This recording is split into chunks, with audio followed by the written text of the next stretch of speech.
ठीक है ना, बराबर।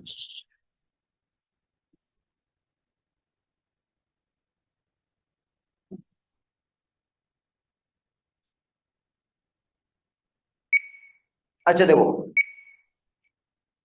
तो टॉप टू बॉटम तो मैंने आपको पहले ही बता दिया है। आईपी दो फैक्टर पे डिपेंड करती है, दोनों फैक्टर डिस्कस हो गए। लेफ्ट टू राइट जाओगे बेटा, लेफ्ट टू राइट, तो लेफ्ट टू राइट जो आईपी है वो डिपेंड करती है न्यूक्लियर चार्ज पे। है तो वही बात, न्यूक्लियर चार्ज बढ़ता है। न्यूक्लियर चार्ज का मतलब है प्रोटॉन की तादाद किसके अंदर, न्यूक्लियस के अंदर। न्यूक्लियस के अंदर प्रोटॉन की तादाद बढ़ती है, वो इलेक्ट्रॉन को अपनी तरफ क्या करती है, अट्रैक्ट करती है, ज्यादा साइज क्या हो जाता है, साइज छोटा हो जाता है। और साइज छोटा हो जाता है, इलेक्ट्रॉन न्यूक्लियस के साथ टाइटली बाउंड हो जाता है, और उसको रिमूव करना क्या हो जाएगा, फिर मुश्किल हो जाएगा। तो इसका मतलब है पीरियड के अंदर जो आईपी है वो समझे न्यूक्लियर चार्ज पे डिपेंड करती है। In periods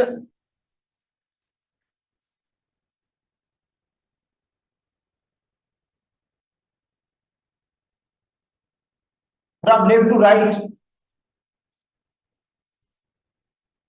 IP increases,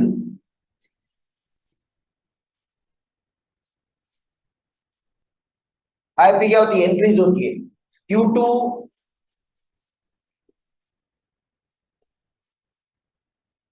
increase in nuclear charge. इसका मतलब है आई जो है ये डायरेक्टली प्रोपोर्शनल है न्यूक्लियर चार्ज के, डायरेक्ट है। मगर इन पीरियड्स, नॉट ग्रुप। हालांकि ग्रुप के अंदर न्यूक्लियर चार्ज बढ़ती है, मगर ग्रुप के अंदर न्यूक्लियर चार्ज का असर खत्म हो जाता है, क्योंकि शेल बढ़ जाते हैं, शील्ड लिमिट बढ़ता है, जिसकी वजह से न्यूक्लियर चार्ज का असर इतना नहीं होता। मगर पीरियड के अंदर शेल्स कांस्टेंट रहते हैं बेटा, पीरियड के अंदर शेल थोड़ी बढ़ते हैं, शेल तो सेम रहते हैं, मगर न्यूक्लियर चार्ज बढ़ती है, जो एटम के साइज को क्या कर देती है, छोटा, और इलेक्ट्रॉन न्यूक्लियस के ज्यादा करीब आ जाता है, और उसके बाद उसको रिमूव करना मुश्किल होता है। ठीक है, तो इसका मतलब लेफ्ट टू राइट आईपी बढ़ेगी, मगर कुछ इरेगुलरिटीज नजर आएंगी आपको। ऐसा नहीं कि मुसलसल आईपी बढ़ रही है, ऐसा नहीं है कि मगर कुछ इरेगुलरिटीज हैं, उसका रीजन अलग है। उसका जो रीजन है वो क्या है, अलग है बेटा, उसका रीजन है इलेक्ट्रॉनिक कॉन्फ़िगरेशन। चलो ठीक है, ये पहले भी आपको मैं पढ़ा चुका हूं। लिथियम को देखो लो आईपी, बेरिलियम की देखो ज्यादा आईपी, बोरान की देखो थोड़ी कम हो गई, कार्बन बढ़ गया, नाइट्रोजन बढ़ रहा है, ऑक्सीजन की वैल्यू में थोड़ी कमी है, फ्लोरीन बढ़ गया, नियन ज्यादा हो गया। तो अब देखो आईपी बढ़ तो रही है, ऊपर जा रही है, इंक्रीज हो रही है, इसमें इजाफा हो रहा है, मगर दो जगह इसमें कमी भी आई है थोड़ी सी। बेटा ये ग्रुप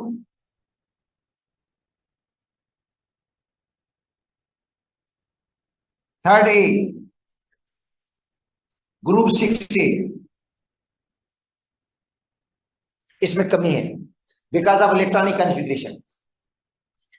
तो इसका मतलब है एक region IP depends upon electronic configuration.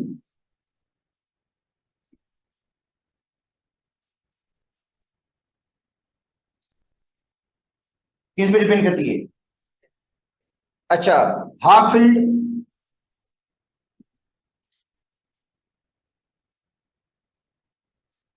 And completely filled orbital, half filled and completely filled orbital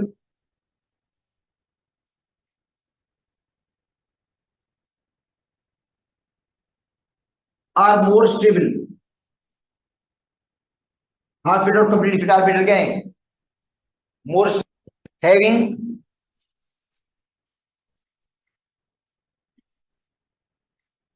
high IP, उनकी आईपी हाई होगी। अब देखो रीजन आपको मैं, आपने रीजन पढ़ा होगा, इसके रीजन पे बाद में आता हूं, यानी एलिमेंट्स पे।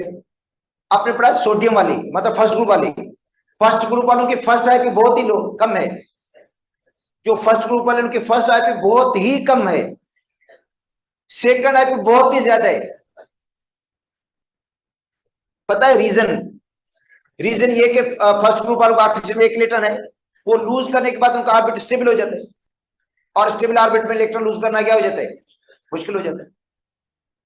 और सेकंड ग्रुप वाले एलिमेंट्स हैं, 2 इलेक्ट्रॉन लूज करने के बाद स्टेबल हो जाते हैं, तभी उनकी। तो यहाँ पे बेटा ये भी एक इलेक्ट्रॉनिक कॉन्फ़िगरेशन का भी रोल नजर आएगा आपको कहीं ना कहीं। यही सबब है, देखो बेरिलियम की IP of beryllium is more than boron because of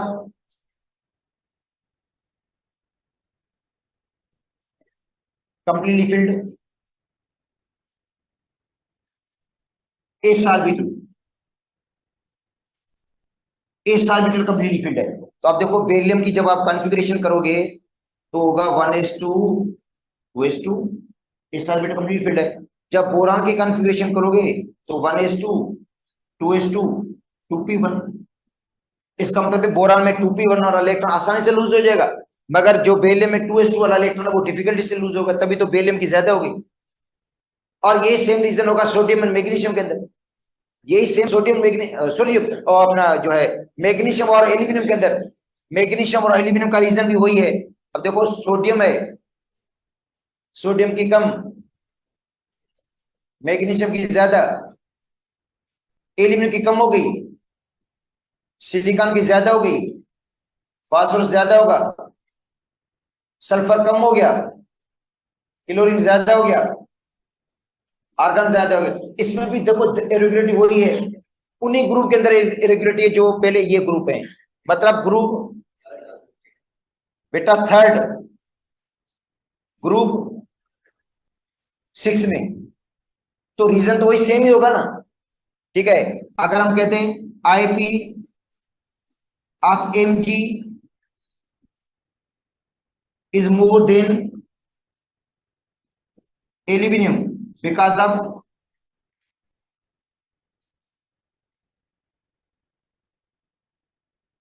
completely filled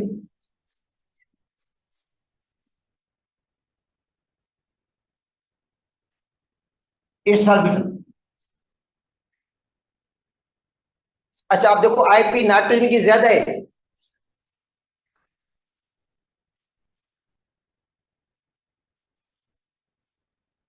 nitrogen is more than oxygen because of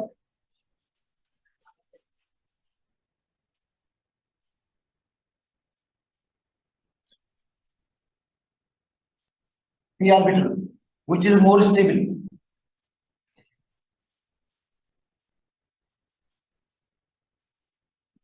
और स्टेबल ऑर्बिट में इलेक्ट्रॉन लूज करना डिफिकल्ट होता है थोड़ा। तो नाइट्रोजन को देखें 1s2 2s2 2p3 p orbit half field है। ऑक्सीजन में 1s2 2s2 2p4 p orbit half field नहीं है। हाँ एक इलेक्ट्रॉन लूज होने के बाद हो जाएगा। ठीक है बेटा, तो ये आईपी इन फैक्टर पे डिपेंड करती है। इसके अलावा आरपी जो आईपी है वो डिपेंड करती है नेचर ऑफ द ऑर्बिटल पे।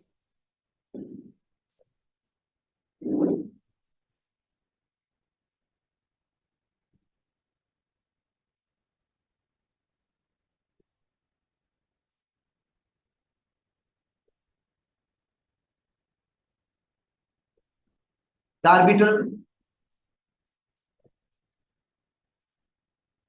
which is closer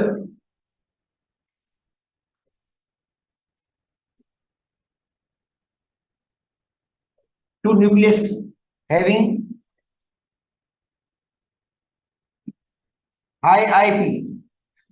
बेटा जो ऑर्बिटल न्यूक्लियस के क्लोज होगा उसकी आईपी ज्यादा होगी, क्योंकि वो न्यूक्लियस के साथ टाइटली बाउंड हुई। फिर अब देखो अगर 4s 4p 4d 4f में से इलेक्ट्रॉन लूज करना हो तो आईपी ज्यादा किसकी होगी? आईपी ज्यादा है 4s की, किससे? 4p से, देन 4d, देन 4f, क्योंकि 4f न्यूक्लियस से दूर है 4f क्या न्यूक्लियस है, तो उसमें से इलेक्ट्रॉन आसानी से लूज हो जाएगा। 4s न्यूक्लियस का क्या होगा, करीब होगा। तो आईपी देखो, अगर हम फर्स्ट ईयर के अंदर पढ़ेंगे तो भी मैंने आपको पहले ही बता दिया सारी चीजें, हालांकि इसके अंदर इतनी बुक में चीजें नहीं है, मगर आपको मैं इसलिए प्रिपेयर कर रहा हूं ताकि हम फर्स्ट ईयर के अंदर जो चीजें हम पढ़ेंगे आईपी के हवाले से वो भी इसके अंदर कवर हो जाए, टॉप टू बॉटम भी, लेफ्ट टू राइट भी, एस ब्लॉक भी और पी ब्लॉक भी कवर हो जाए इसके अंदर। अब आते हैं इलेक्ट्रोपॉजिटिविटी।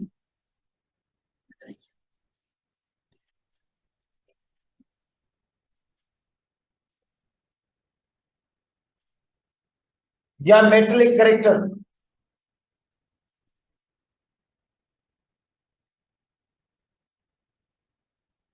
बेटा इलेक्ट्रोपॉजिटिविटी या मेटेलिक करेक्टर। अब आपने इलेक्ट्रोनेगेटिविटी भी पढ़ा है और इलेक्ट्रोपॉजिटिविटी इसके अपोज है। बेटा देखो, आपने इलेक्ट्रोनेगेटिविटी जो पढ़ा है ना, और इलेक्ट्रोपॉजिटिविटी इसकी क्या है, अपोज ही है, समझे। तो इलेक्ट्रोपॉजिटिविटी है ability of atom to give out electron, electron lose करने की सलाहियत, इलेक्ट्रॉन लूज करने की बेटा सलाहियत को हम कहते हैं मेटलिक करेक्टर भी कहते हैं। इसका मतलब है जो एलिमेंट जल्दी लूज करेगा वो ज्यादा मेटलिक होगा, ज्यादा इलेक्ट्रोपॉजिटिव होगा। इसी हिसाब से फर्स्ट ग्रुप वाले ज्यादा इलेक्ट्रोपॉजिटिव होंगे। क्यों, आईपी लो जल्दी इलेक्ट्रॉन लूज कर देते, ज्यादा मेटलिक होंगे, और इस हिसाब से फिर top to bottom metallic character बढ़ेगा, क्योंकि top to bottom electron lose करने की सलाहियत बढ़ती है। ऊपर वाला इलेक्ट्रॉन इतना जल्दी लूज नहीं करेगा, आखिर वाला एलिमेंट क्या करेगा, साइज बड़ा है उसका, इलेक्ट्रॉन न्यूक्लियस से दूर है, आसानी से वो क्या हो जाएगा, लूज हो जाएगा। तो इलेक्ट्रोपॉजिटिविटी या मेटलिक करेक्टर है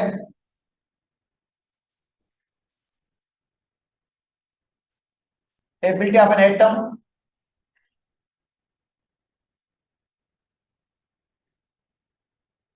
टू लूज इलेक्ट्रॉन, बेटा ability of atom to give out electron, to lose electron, lose करने की सलाहियत को हम कहते हैं electropositivity. It increases down the group,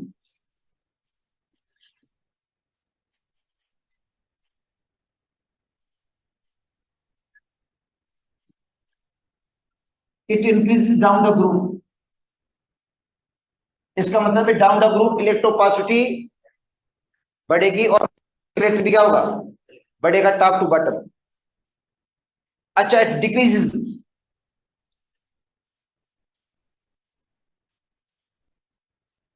in periods,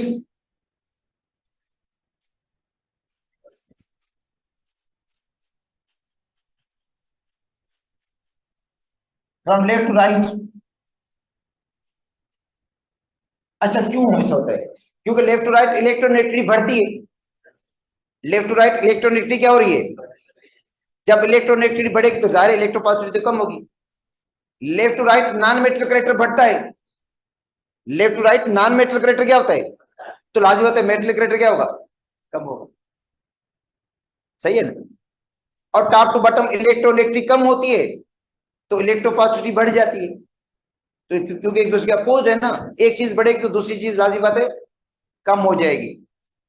अच्छा, अब ये फैक्टर डिपेंड किस पे करता है आखिर, ये बेटा फैक्टर दो चीजों पे डिपेंड करता है, एक आईपी पे, आयोनाइजेशन पोटेंशियल पे, और दूसरा electron population of the outer most shell.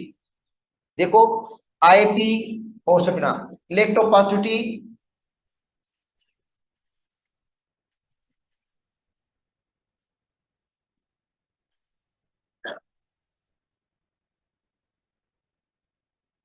Depends upon IP, ionization potential. अगर आईपी लो है, आईपी क्या है, लो है, तो एलिमेंट क्या करेगा, इलेक्ट्रॉन जल्दी लूज करेगा, और जल्दी लूज करेगा तो क्या होगा, ज्यादा इलेक्ट्रोपॉजिटिव होगा या मेटलिक करेक्टर उसका ज्यादा होगा।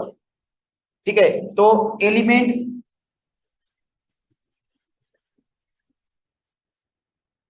With low IP, with low IP are more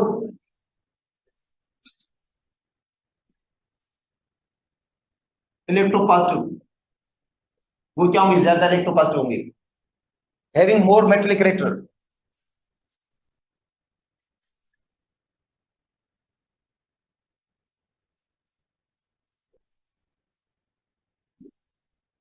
उनका मेटलिक करेक्टर भी क्या होगा, ज्यादा होगा। और वो जल्दी लूज कौन करता है, फर्स्ट ग्रुप वाले ज्यादा इलेक्ट्रोपॉजिटिव, सेकंड ग्रुप वाले कम, थर्ड ग्रुप वाले और कम। ठीक है, तो इसका मतलब है इलेक्ट्रोपॉजिटिविटी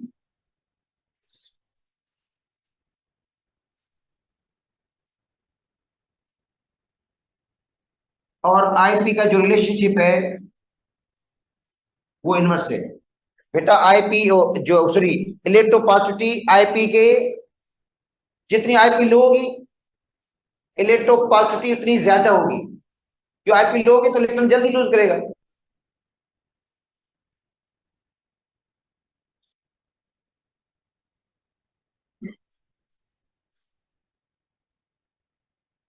ठीक है, जैसे कुव्वत खरीद जो होती है महंगाई के अपोज है, महंगाई ज्यादा होगी तो लोगों के जो कुव्वत खरीद है वो कम हो जाएगी। अगर चीजें जो सस्ती मिलेंगी तो लोगों की कुव्वत खरीद क्या होगी, ज्यादा हो जाती है। इसमें वैसे ही है, आईपी कम होगी इलेक्ट्रोन ज्यादा होगी, इलेक्ट्रॉन जल्दी लूज करेंगे। अच्छा, दूसरा है इलेक्ट्रॉन पॉपुलेशन।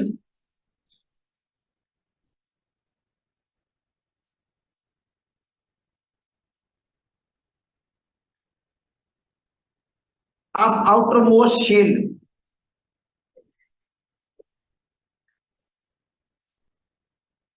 बेटा देखो आदमशुमारी सिर्फ इंसानों की नहीं होती, इलेक्ट्रॉन की भी होती है।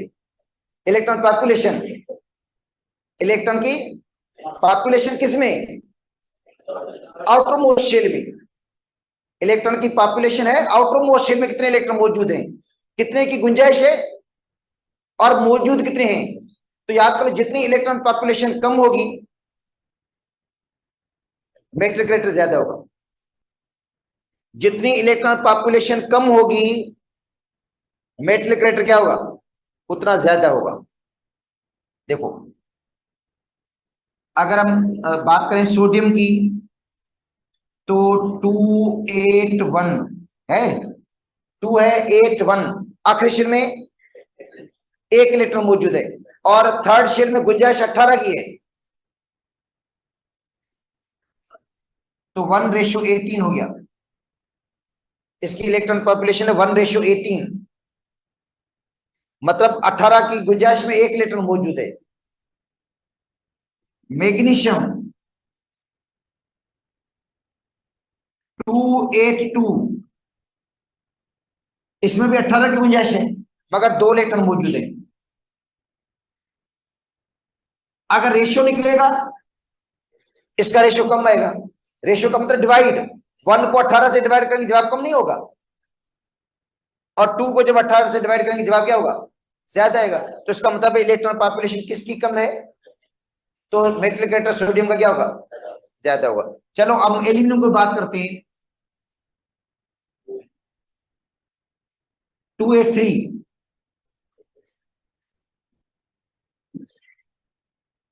3:18, पॉपुलेशन ज्यादा तो मेटल करेक्टर कम। इसका मतलब है left to right electron population of the outer most increase, so metal character decrease. सही है, लेफ्ट टू राइट तो होगा ना ऐसे।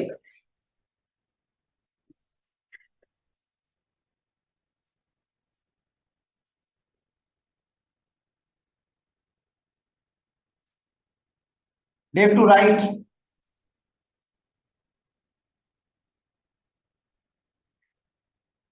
Electron population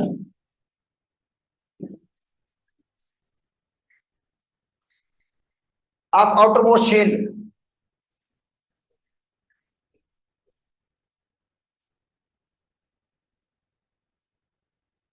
increases,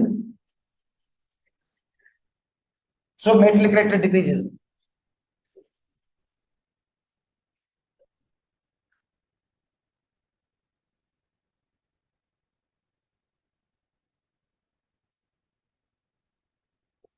metal character क्या होगा? डिक्रीज होगा। किसके अंदर डिक्रीज होगा? पीरियड्स के अंदर। चलो आते हैं ग्रुप के अंदर, तो इसका मतलब मेटल करेक्टर पीरियड्स के अंदर क्या होगा? डिक्रीज होगा, क्योंकि इलेक्ट्रॉन पॉपुलेशन बढ़ रही है। अब आते हैं ग्रुप के अंदर, देखते हैं इलेक्ट्रॉन पॉपुलेशन का क्या हाल है। 2 3 कितने इलेक्ट्रॉन मौजूद हैं? 3 इलेक्ट्रॉन। और गुंजाइश कितने की है? 8 की, क्योंकि सेकंड शेल है बेटा। सेकंड शेल में मैक्सिमम कितने इलेक्ट्रॉन आ सकते हैं? 8 से ज्यादा तो नहीं आ सकते। एल्यूमिनियम को देखें, 2a3 3 इलेक्ट्रॉन्स हैं और 18 की गुंजाइश है बेटा। 18 की गुंजाइश में 3 इलेक्ट्रॉन मौजूद हैं, तो पॉपुलेशन क्या होगी? कम होगी। अगर रेशियो निकलेगा, इसका रेशियो कम नहीं आएगा। चलो गैलियम का निकालें, 2 8 18 3 चौथा शेल है, 3 इलेक्ट्रॉन से 32 की गुंजाइश है, 32 की गुंजाइश है, तो इलेक्ट्रॉन पॉपुलेशन ग्रुप में क्या हो रही है? डिक्रीज हो रही है।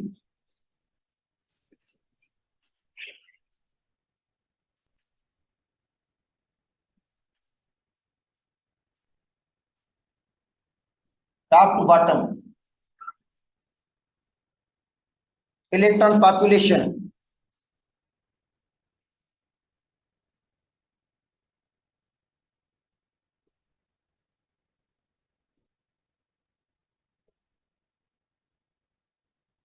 Of outermost shell decrease, so metallic character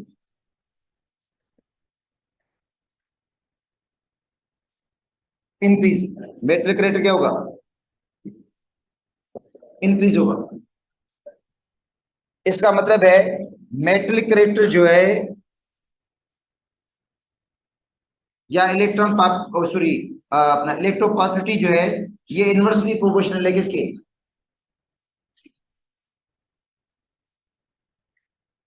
electron population of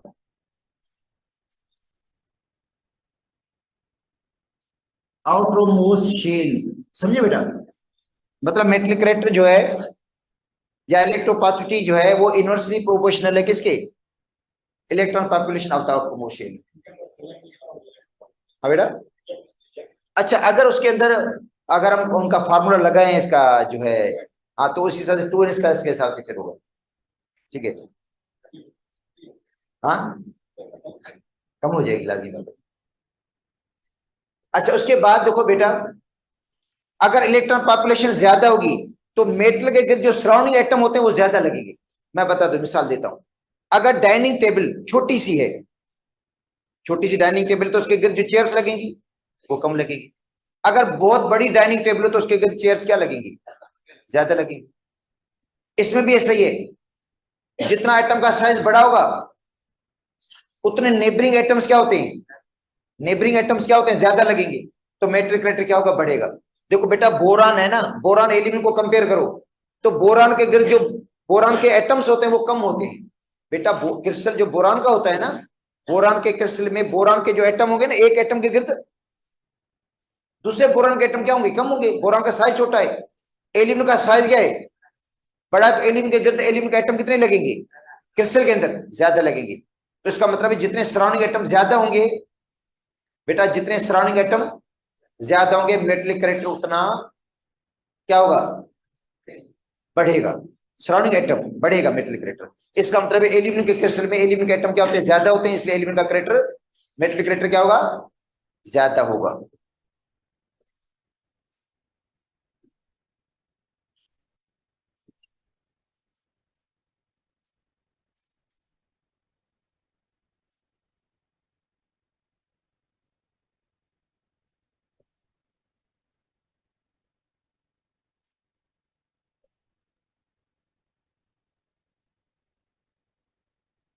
अच्छा, अब आते हैं बेटा melting point and boiling point.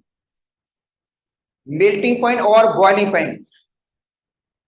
देखिए, मेल्टिंग पॉइंट और बॉइलिंग पॉइंट का ट्रेंड पी ब्लॉक में एक जैसा नहीं होगा। मेल्टिंग पॉइंट और बॉइलिंग पॉइंट का जो ट्रेंड है पी ब्लॉक में एक जैसा नहीं रहेगा। इस ब्लॉक में एक जैसा ट्रेंड है। कौन सा ट्रेंड है इस ब्लॉक में? Down the group melting point और बॉइलिंग पॉइंट डिक्रीज होता है, क्योंकि बॉन्ड स्ट्रेंथ कम हो जाती है। इंटरएटॉमिक फोर्स अट्रैक्शन है, एटम्स के दरमियान force attraction, metallic bond weak होता जाता है, मेल्टिंग पॉइंट और बॉइलिंग पॉइंट कम हो जाएंगे। मगर पी ब्लॉक में ऐसा नहीं होगा। पी ब्लॉक में मेल्टिंग और बॉइलिंग पॉइंट का ट्रेंड एक जैसा है ही नहीं। ग्रुप थर्ड का कोई रेगुलर ट्रेंड ही नहीं है। ग्रुप थर्ड में रेगुलर ट्रेंड नहीं है।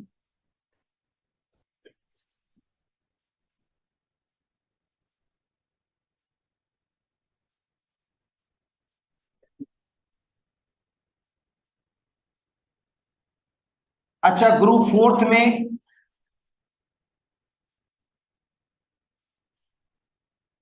Melting point and boiling point decrease. Melting point और बॉइलिंग पॉइंट क्या होता है? सबके सब सॉलिड में है ये बेटा। चौथे ग्रुप पर क्या है? सभी सॉलिड है। इनमें होती है interatomic force attraction, interatomic force attraction. तो ग्रुप फोर्थ में मेल्टिंग और बॉइलिंग पॉइंट डिक्रीज होता है due to decrease in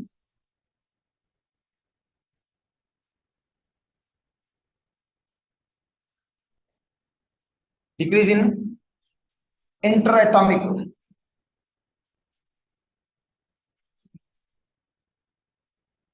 force of attraction.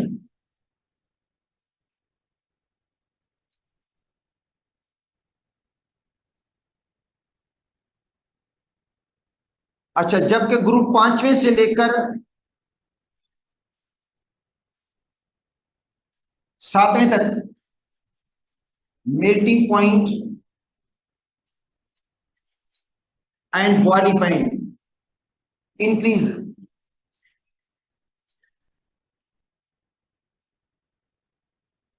Due to structure change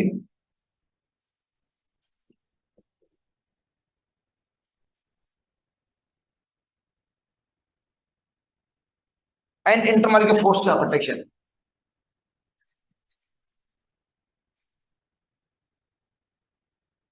बेटा स्ट्रक्चर चेंज हो जाता है। क्या हो जाता है? स्ट्रक्चर चेंज मतलब कैसे? पांचवें ग्रुप में पहला कौन सा एलिमेंट है बेटा? पांचवें ग्रुप का पहला कौन सा एलिमेंट? टॉप वाला नाइट्रोजन गैस है। उसके बाद फास्फोरस सॉलिड है। जब हम गैस से सॉलिड की तरफ जाएंगे तो स्ट्रक्चर तो चेंज होगा ना। डिस्क्रीट से एग्रीगेट, डिस्क्रीट से एग्रीगेट की तरफ जा रहे हैं हम, तो लाजिम है डिस्क्रीट से एग्रीगेट की तरफ जाएंगे तो फोर्स ऑफ तो बढ़ेगा ना। इंटरमॉलिक्यूलर फोर्स ऑफ बढ़ेगा, मेल्टिंग पॉइंट बॉइलिंग पॉइंट बढ़ेगा। छठे ग्रुप में देखो ऑक्सीजन क्या है? गैस है। सल्फर क्या है? सॉलिड में है। तो जब हम गैस से सॉलिड की तरफ जाएंगे तो क्या होगा? फिर वही डिस्क्रीट डिस्क्रीट से एग्रीगेट की तरफ जा रहे हैं तो भी मेल्टिंग पॉइंट बढ़ेगा, बॉइलिंग पॉइंट बढ़ेगा। पांच उसमें सातवें ग्रुप में फ्लोरीन क्लोरीन क्या है? ब्रोमीन क्या है? लिक्विड है ना। और आयोडीन क्या है? सॉलिड है। तो इसका मतलब डिस्क्रीट से जब हम एग्रीगेट की तरफ जाएंगे, गैस से सॉलिड की तरफ जाएंगे तो फोर्स ऑफ अट्रैक्शन बढ़ेगा और मेल्टिंग पॉइंट बढ़ेगा। ठीक है, तो structure change from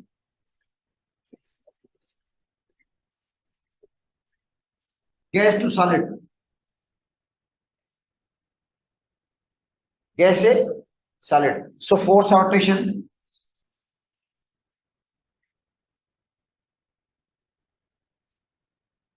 intermolecular force of attraction increase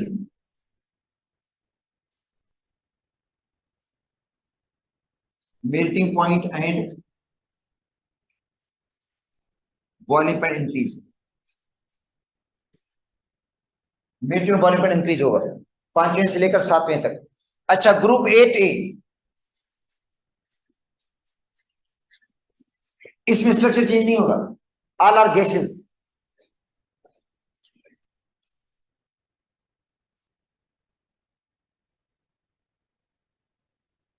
gases gases सब melting point and boiling point increase इनमें भी होगा, इंक्रीज होगा ड्यू टू इंक्रीज इन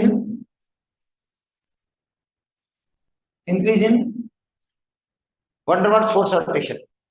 क्योंकि इनमें वंडरवाल्स फोर्स अट्रैक्शन जो है वो डायरेक्टली प्रोपोर्शनल किसके होती है, मॉलिक्यूलर मास के। बेटा इंक्रीज इन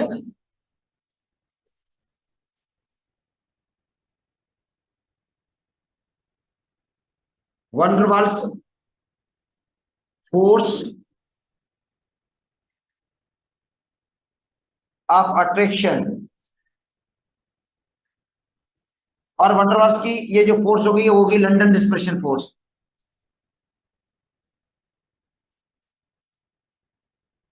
नॉन पोलर के अंदर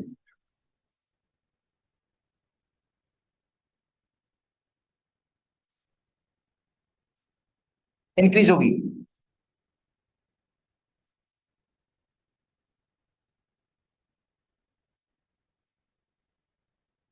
ठीक है, due to increase in the van der Waals force या London dispersion force in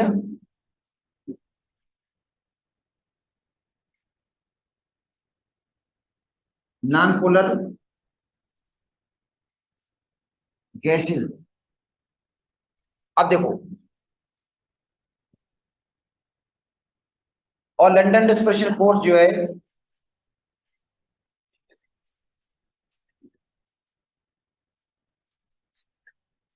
directly proportional किसके है,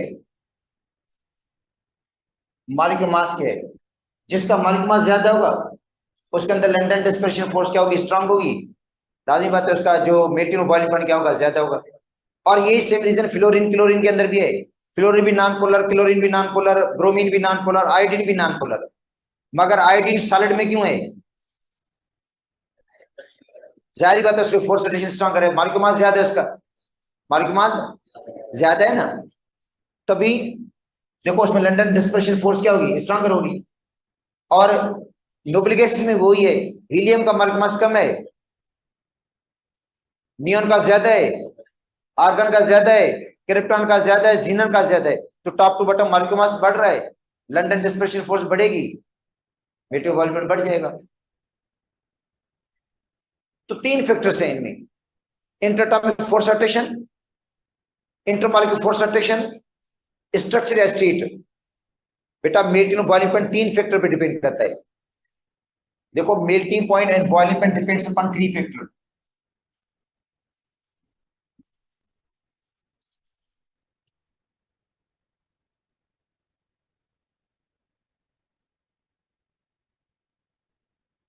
interatomic force of attraction,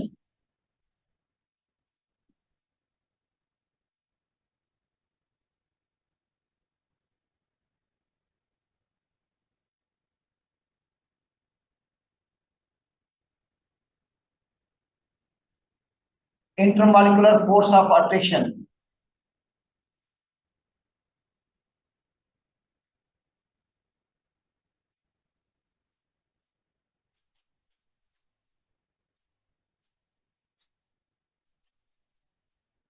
structure state. ठीक है, इन पर डिपेंड करता है। अच्छा अब आते हैं बेटा पी ब्लॉक एलिमेंट्स के कंपाउंड्स। अब पी ब्लॉक एलिमेंट में जब हम स्टार्ट करते हैं कंपाउंड, तो स्टार्ट करेंगे बोरान से। तो बोरान के कंपाउंड में बोरिक एसिड, बोरेक्स। अच्छा उसके बाद एल्यूमिनियम के कंपाउंड पढ़ेंगे, एल्यूमिनियम पढ़ेंगे हम। इसका मतलब है ग्रुप थर्ड में बोरान एल्यूमिनियम को पढ़ेंगे, ग्रुप फोर्थ में कार्बन को पढ़ेंगे, कार्बन के इलेक्ट्रोफॉर्म पढ़ेंगे, लीड पिगमेंट पढ़ेंगे। पांचवें ग्रुप में नाइट्रोजन है तो नाइट्रिक एसिड पढ़ेंगे, क्या पढ़ेंगे, नाइट्रिक एसिड। छठे ग्रुप में सल्फर है तो सल्फ्रिक एसिड पढ़ेंगे, हाइड्रोजन सल्फाइड पढ़ेंगे, सल्फर खुद पढ़ेंगे, इलेक्ट्रोफॉर्म ऑफ द सल्फर। सातवें ग्रुप में फ्लोरीन क्लोरीन है ना, तो उसमें क्लोरीन पढ़ेंगे। तो चैप्टर हो जाएगा कंप्लीट। अच्छा अब आते हैं बोरिक एसिड पे।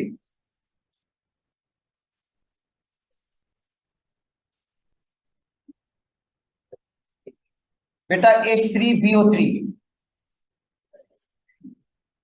बोरिक एसिड का फॉर्मूला है H3BO3, H3BO3।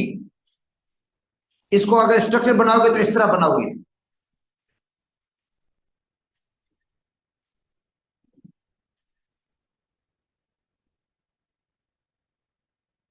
ये स्ट्रक्चर है, और बोरान का कंपाउंड है ये, तो लाजिमत इलेक्ट्रॉन डेफिशिएंट तो हो गई होगा, तो ये ल्यूएस एसिड है।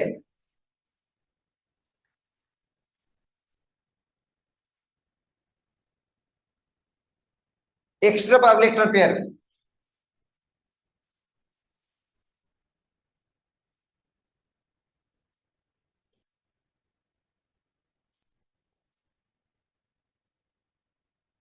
बेटा इलेक्ट्रॉन पेयर को तो लाजिमत एक्सेप्ट करेगा।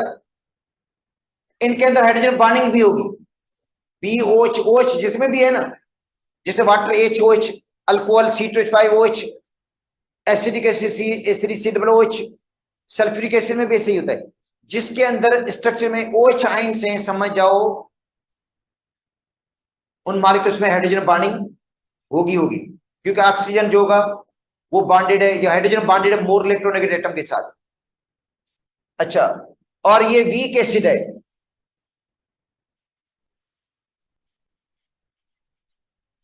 क्या है बेटा, वीक एसिड है, बोरिक एसिड वीक एसिड है,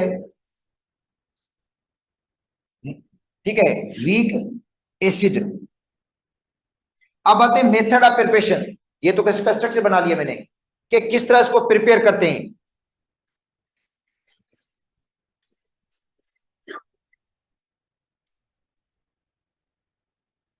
मैं एक बात बता दूं आपको, मेथड ऑफ प्रिपरेशन में अगर आपको ऊपर वाली थ्योरी याद है ना, तो भी आप पहुंच सकते हैं रिएक्शन तक, मतलब प्रोडक्ट तक पहुंच जाएंगे। रिएक्शन कभी नहीं दिया जाएगा आपको, मैं बता देता हूं, ऊपर स्टेट में लिखी होगी, देखो कि boric acid is prepared, boric acid is prepared by action of sulphuric acid on the hard solution of बोरिक्स।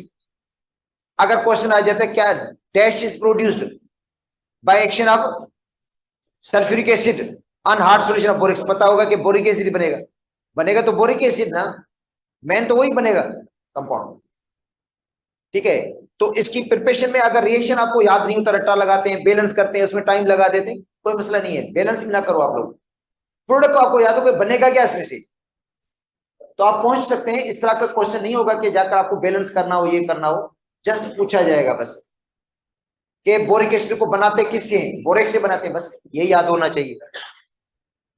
तो प्रिपरेशन में है फ्रॉम बोरेक्स,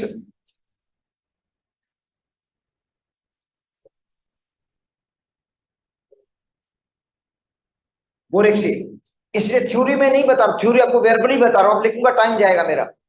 तो थ्योरी है कि boric acid is prepared by action of sulphuric acid on hard solution of borax.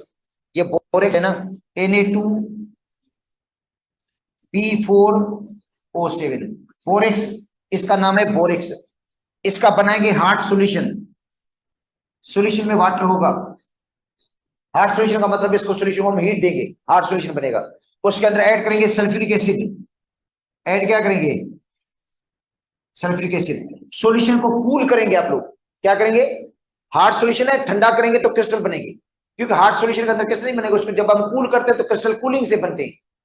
जब उस solution को क्या करेंगे, कूल करेंगे, तो आपको मिलेंगे क्रिस्टल्स H3BO3 के,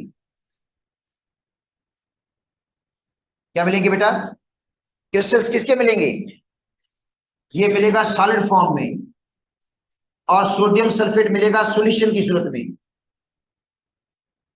किस सूरत में मिलेगा, एक्वस सॉल्यूशन, एक्वस सॉल्यूशन। जब फिल्टर करोगे तो एक्वस सॉल्यूशन फिल्टर पेपर में पास होगा, जिसको हम कहते हैं फिल्ट्रेट, क्या बोलते हैं, फिल्ट्रेट में सोडियम आयन भी होंगे, ये बेटा डिजॉल्व फॉर्म में होगा, ये मतलब दोनों कंबाइन होगा, सॉलिड फॉर्म में नहीं मिलेगा आपको, सॉल्यूशन की फॉर्म में मिलेगा, तो आयंस की सूरत में होगा, और ये मिलेगा सॉलिड की सूरत में, व्हाइट क्रिस्टल्स मिलेंगे बोरिक एसिड के।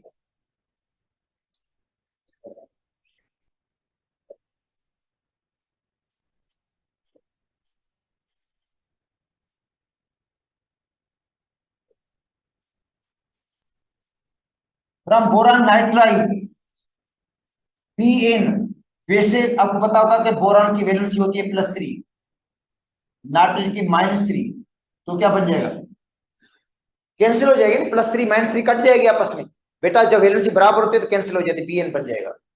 तो इसका मतलब है ये तो बहुत ही हार्ड सॉलिड होगा। क्यों? आयंस के ऊपर चार्ज को तो देखें, +3 और -3 में अट्रैक्शन क्या होगा? बहुत ज्यादा स्ट्रांग होगा। तो इसको मतलब इसकी हाइड्रोलाइसिस आप इजीली, इसके लिए सुपर हीटेड वाटर चाहिए। सुपर हीटेड वाटर होगा जो उनको क्या करेगा? अलग करेगा, अदरवाइज इजीली अलग नहीं होंगे। NaCl तो ठंडे पानी में भी हल जाता है, मगर ये सुपर हीटेड वाटर में, क्योंकि NaCl में सोडियम की 1 चार्ज, क्लोरीन की 1 अलग हो, इजीली हो जाएगा। उसकी लेटाइस एनर्जी कम होगी, इनकी लेटाइस एनर्जी क्या होगी? बहुत ज्यादा ही होगी। तो सुपर हीटेड वाटर चाहिए इसको अलग करने के लिए। तो बेटा ये वाटर है, इसकी हाइड्रोलाइसिस कर रहे हैं, तो बी मिलेगा OH के साथ, बन जाएगा BOH3। बोरिक एसिड को आप ऐसे लिख सकते हो, BOH3 भी लिख सकते हो, लिख सकते हो नहीं सकते? H3BO3 या BOH3 एक ही बात है। बोरान के साथ 3 OH ग्रुप लगे हुए हैं, और प्लस में बनेगी अमोनिया। नाइट्रोजन किसके साथ मिलेगा? हाइड्रोजन के साथ। तो बेटा बोरिक एसिड जो होता है, ये इनके जो क्रिस्टल्स होते हैं व्हाइट कलर के होते हैं, स्लिपरी होते हैं, नीडल लाइक होते हैं। स्लिपरी का मतलब है स्लिपिंग, मतलब स्लिप हो जाते हैं, क्योंकि इनके अंदर लेयर्ड स्ट्रक्चर्स है। बेटा बोरिक एसिड के अंदर लेयर्ड स्ट्रक्चर्स होंगे, लेयर्स होते हैं, और लेयर एक दूसरे के ऊपर स्लाइड होते हैं। लेयर एक दूसरे के ऊपर क्या होंगे? स्लाइड होंगे। और जिस कंपाउंड के अंदर लेयर्ड स्ट्रक्चर होगा वो समझे स्लिपरी होगा, सॉफ्ट होगा। क्या होगा? सॉफ्ट भी होगा और स्लिपरी भी होगा। जैसे ग्रेफाइट है, ग्रेफाइट के अंदर हेक्सागोनल लेयर होते हैं, और हेक्सागोनल लेयर एक दूसरे के ऊपर क्या हो जाते हैं? स्लाइड होते हैं, जिसकी वजह से ग्रेफाइट भी सॉफ्ट है, स्लिपरी होता है। ठीक है, तो ये भी क्या होगा? सॉफ्ट होगा, स्लिपरी होगा, व्हाइट क्रिस्टल्स होंगे। और वाटर के अंदर, ठंडे पानी के अंदर ये स्लाइटली सोल्यूबल है, मगर हॉट वाटर के अंदर ये क्या है? कंप्लीट सोल्यूबल है। वीक एसिड है, अभी बताते हैं आपको, वीक एसिड होता है। बोरिक एसिड क्या है? वीक एसिड है। और जब, और वीक ल्यूएस एसिड है, एक्सेप्ट ऑफ इलेक्ट्रॉन पेयर। इसका मतलब है इसको पानी के अंदर आप डिजोल्व करेंगे ना। एक चीज मैं बता दूं, जो ब्रांसेड एसिड होता है, सुनो की बात मेरी, ब्रांसेड एसिड वो होता है जो प्रोटॉन डोनर हो। क्या हो? प्रोटॉन डोनेट करता है वाटर के अंदर, और हाइड्रोनियम आयन बनाता है। क्या बनाता है? जब इसको वाटर के साथ रिएक्शन कराएंगे तो हाइड्रोनियम आयन नहीं बनाएगा। हाइड्रोनियम आयन नहीं बनाएगा। क्या करेगा फिर? ये वाटर में से OH आयन को एक्सेप्ट करेगा, वाटर में से OH आयन को एक्सेप्ट करता है। इलेक्ट्रॉन पेयर OH आयन में क्या होगा? इलेक्ट्रॉन पेयर होगा जिसको एक्सेप्ट करेगा, बनाएगा कोऑर्डिनेट कोवैलेंट बॉन्ड। क्या बनाएगा? कोऑर्डिनेट कोवैलेंट बॉन्ड, POH4 बन जाता है, बनाएगा कोऑर्डिनेट कोवैलेंट बॉन्ड। इसका मतलब है ये इलेक्ट्रॉन पेयर को एक्सेप्ट करेगा। इलेक्ट्रॉन पेयर कहां से एक्सेप्ट करेगा? OH से। OH से इलेक्ट्रॉन पेयर लेगा, बनाएगा BOH4, और बाकी वाटर में क्या बचेगा? H+ आयन बचेगा। इसको कहते हैं ल्यूएस एसिड।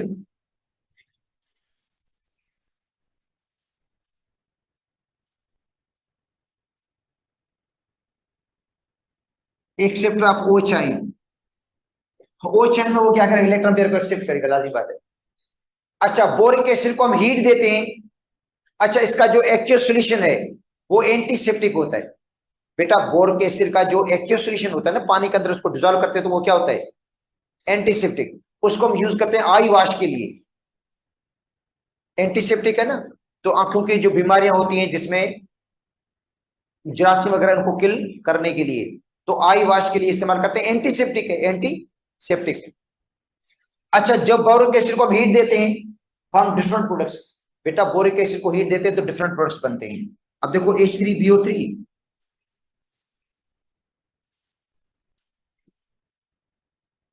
इसको आप हीट देंगे, और हीट देते हैं 100 डिग्री सेंटीग्रेड पे, तो क्या बनेगा? वाटर रिमूव हो जाएगा और बनेगा HbO2, मेटाबोरिक एसिड।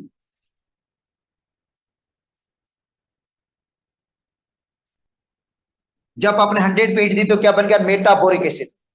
क्या बन गया बेटा? मेटाबोरिक एसिड। और मेटाबोरिक एसिड HbO2, मेटाबोरिक एसिड 4 मॉलिक्यूल, इनको आप हीट देंगे 140 पे तो वाटर रिमूव हो जाएगा। क्या हो जाएगा? वाटर रिमूव हो जाएगा। अच्छा, बाकी बचेंगे हाइड्रोजन 2,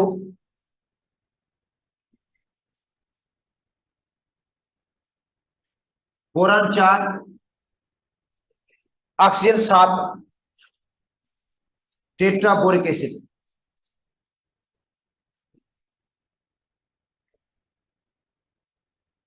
क्या बनेगा? टेट्राबोरिक एसिड। हमारी बुक में लिखा हुआ है पायरो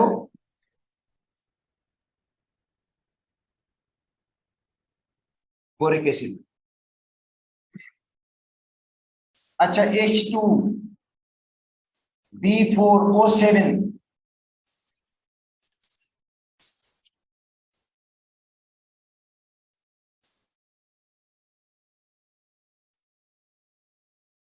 हीट देंगे कितनी?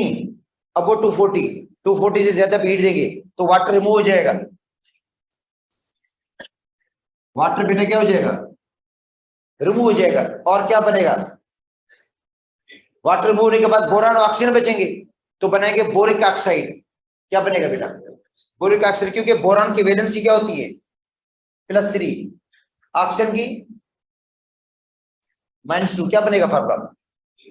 B2 बेटा क्रॉस मल्टीप्लीकेशन होगी ना इनकी वैलेंसीज की, क्रॉस मल्टीप्लाई कर देंगे इनकी वैलेंसीज, B2O3 बन जाएगा।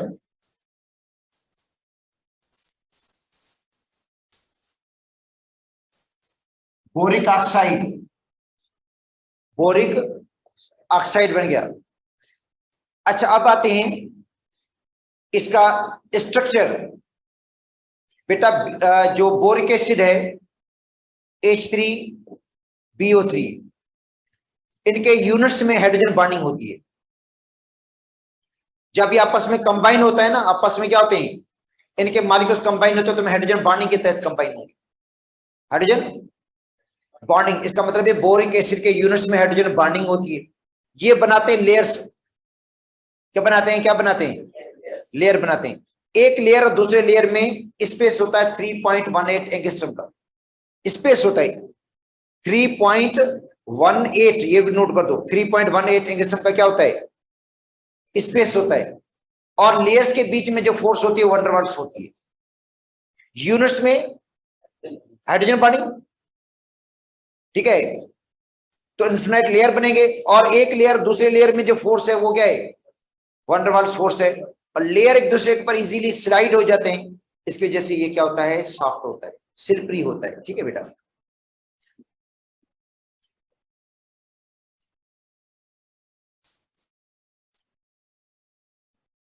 अब पढ़ने बोरेक्स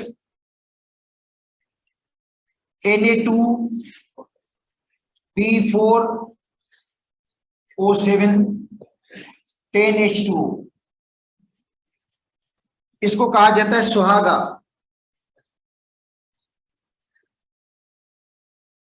ठीक है ना, जिसके लिए हम कहते हैं ना सोने पे सुहागा। सोने पे सुहागा का मतलब ऐसे होता है कि मतलब गोल्ड जो है जब उसके ऊपर सुहागा लगता है तो उसमें एक किस्म की शाइनिंग आ जाती है, उसको नई जवानी मिल जाती है, चमक आ जाती है ना। जैसे देखें बंदा जब जाता है मेकअप वगैरह करवा कर आ जाए तो उसके बाद क्या आ जाता है? वो लगता है जवानी लगता है, हालांकि भले कुछ बूढ़ा भी हो वो, मगर तो इसमें भी क्या आ जाती है? जवानी आ जाती है, शाइनिंग बढ़ जाती है उसकी, इसलिए कहते हैं सोने पे सुहागा या टिंकल इसको कहते हैं अंग्रेजी में। सोडियम टेट्राबोरेट डेकाहाइड्रेट, बेटा सोडियम, ये नाम लिखे हुए अब, लिखे हुए बस बुक में। सोडियम टेट्राबोरेट डेकाहाइड्रेट, ठीक है, या टिंकिल। आप किस तरह इसको प्रिपेयर करते हैं? तो प्रिपरेशन के लिए मैं आपको पहले बता दूं, मैंने कहा ऊपर वाली थ्योरी याद होगी तो आप निकाल देंगे इसका reaction.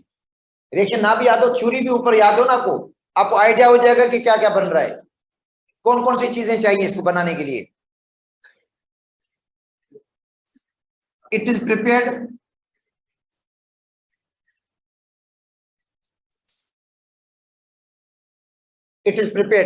by action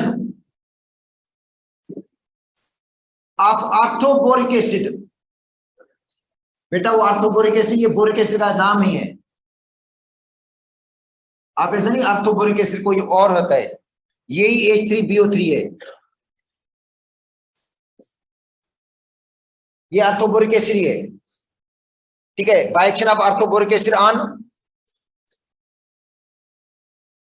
caustic soda. Caustic soda का पता है आपको, NaOH है, एन या सोडा एश Na2CO3। तो आप देखो H3BO3 प्लस NaOH। बेटा ये एसिड कौन सा? ऑर्थोबोरिक एसिड, और ये क्या है? NaOH। रिएक्ट करके बनाएंगे Na2B4O7 और वाटर। इसके आगे 4 लगेगा, इसके आगे 2 लगेगा, इसके आगे 7 लगेगा। अच्छा स्टूडेंट्स, आप सोच रहे होंगे सर इसके साथ 7-10 वाटर मॉलिक्यूल ही नहीं है। कोई मसला नहीं है बेटा, ये जो क्रिस्टल्स है ना, इनको पानी के अंदर डिजॉल्व करें और उसके बाद स्लोली क्या करेंगे आप लोग, एवं करेंगे। रिक्रिस्टलाइजेशन में क्या होगा? वाटर अटैच हो जाता है, होता है हमेशा ऐसे ही होता है। वाटर जो अटैच होता है वो रिक्रिस्टलाइजेशन में होता है। किसी भी कंपाउंड को पानी के अंदर हम डिजॉल्व करते हैं, अगर उसमें सलाहियत है, ठीक है, हाइड्रेशन के हवाले से, तो उसके अंदर वाटर अटैच होगा। किसमें 2 वाटर मॉलिक्यूल, किसमें 3 होंगे, किसमें 5 होंगे, और वो डिपेंड करता है चार्ज डेंसिटी पे। किस पे डिपेंड करता है? जो केटाइन होता है या एनायन, उसकी चार्ज डेंसिटी। ज्यादातर वाटर के मॉलिक्यूल अटैच होते हैं केटाइन के साथ। किसके साथ होते हैं? केटाइन के साथ। अच्छा H3BO3 plus Na2CO3,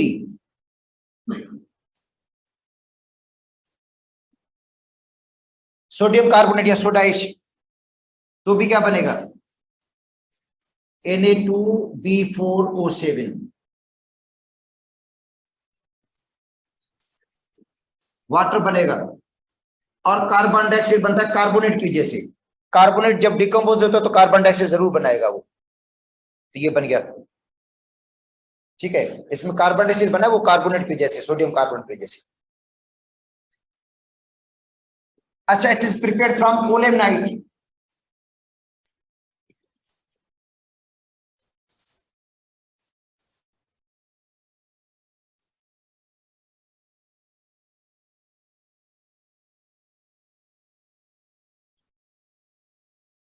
Ca2B6O11 5H2। तो बेटा पहले तो इसका फार्मूला याद कर लो। कभी कभी इस तरह के होते हैं, सिंपल चीजें होती हैं, हमें एक्यूरेट याद नहीं होती है। Ca2B6O11 5H2 पोलेमनाइट का फार्मूला है ये। Colemanite is fused with soda एश।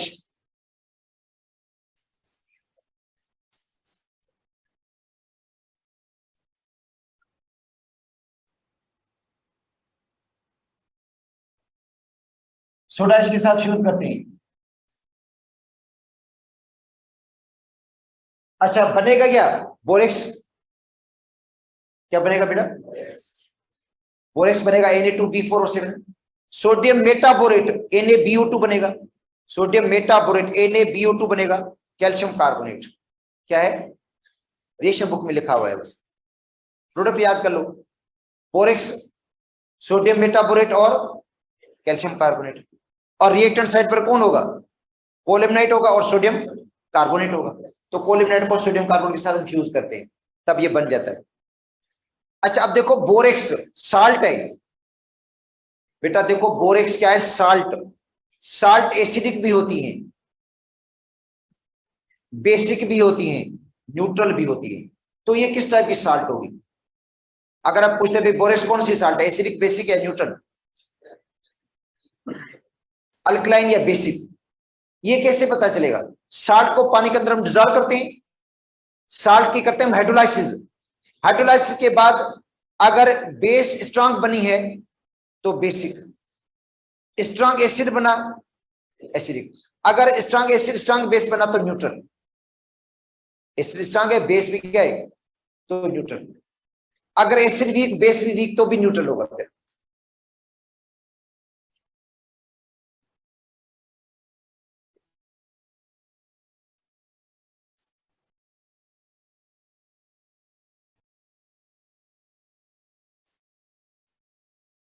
तो हाइड्रोलाइसिस ऑफ बोरेक्स प्रोड्यूस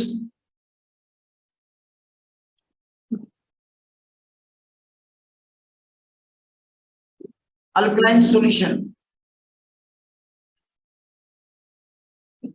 देखो बेटा बोरेक्स है ना, बोरेक्स का जो सॉल्यूशन होता है, मतलब पानी के अंदर डिसॉल्व करते हैं इसको, तो जो सॉल्यूशन बनता है वो क्या होता है, अल्कलाइन होता है। अल्कलाइन सॉल्यूशन की पीएच क्या होती है,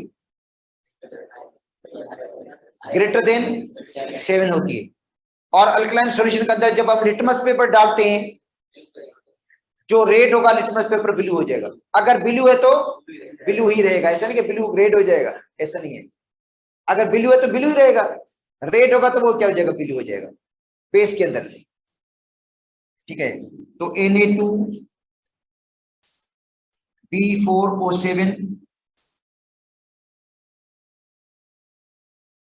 प्लस वाटर, इसकी क्या करेंगे, हाइड्रोलाइसिस करेंगे, तो बनेगा H3BO3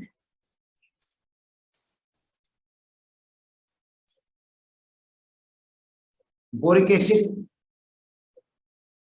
और दूसरा क्या बनेगा, NaOH।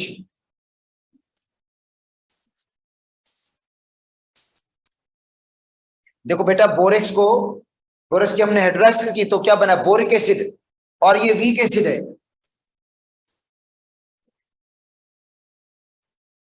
और ये क्या है,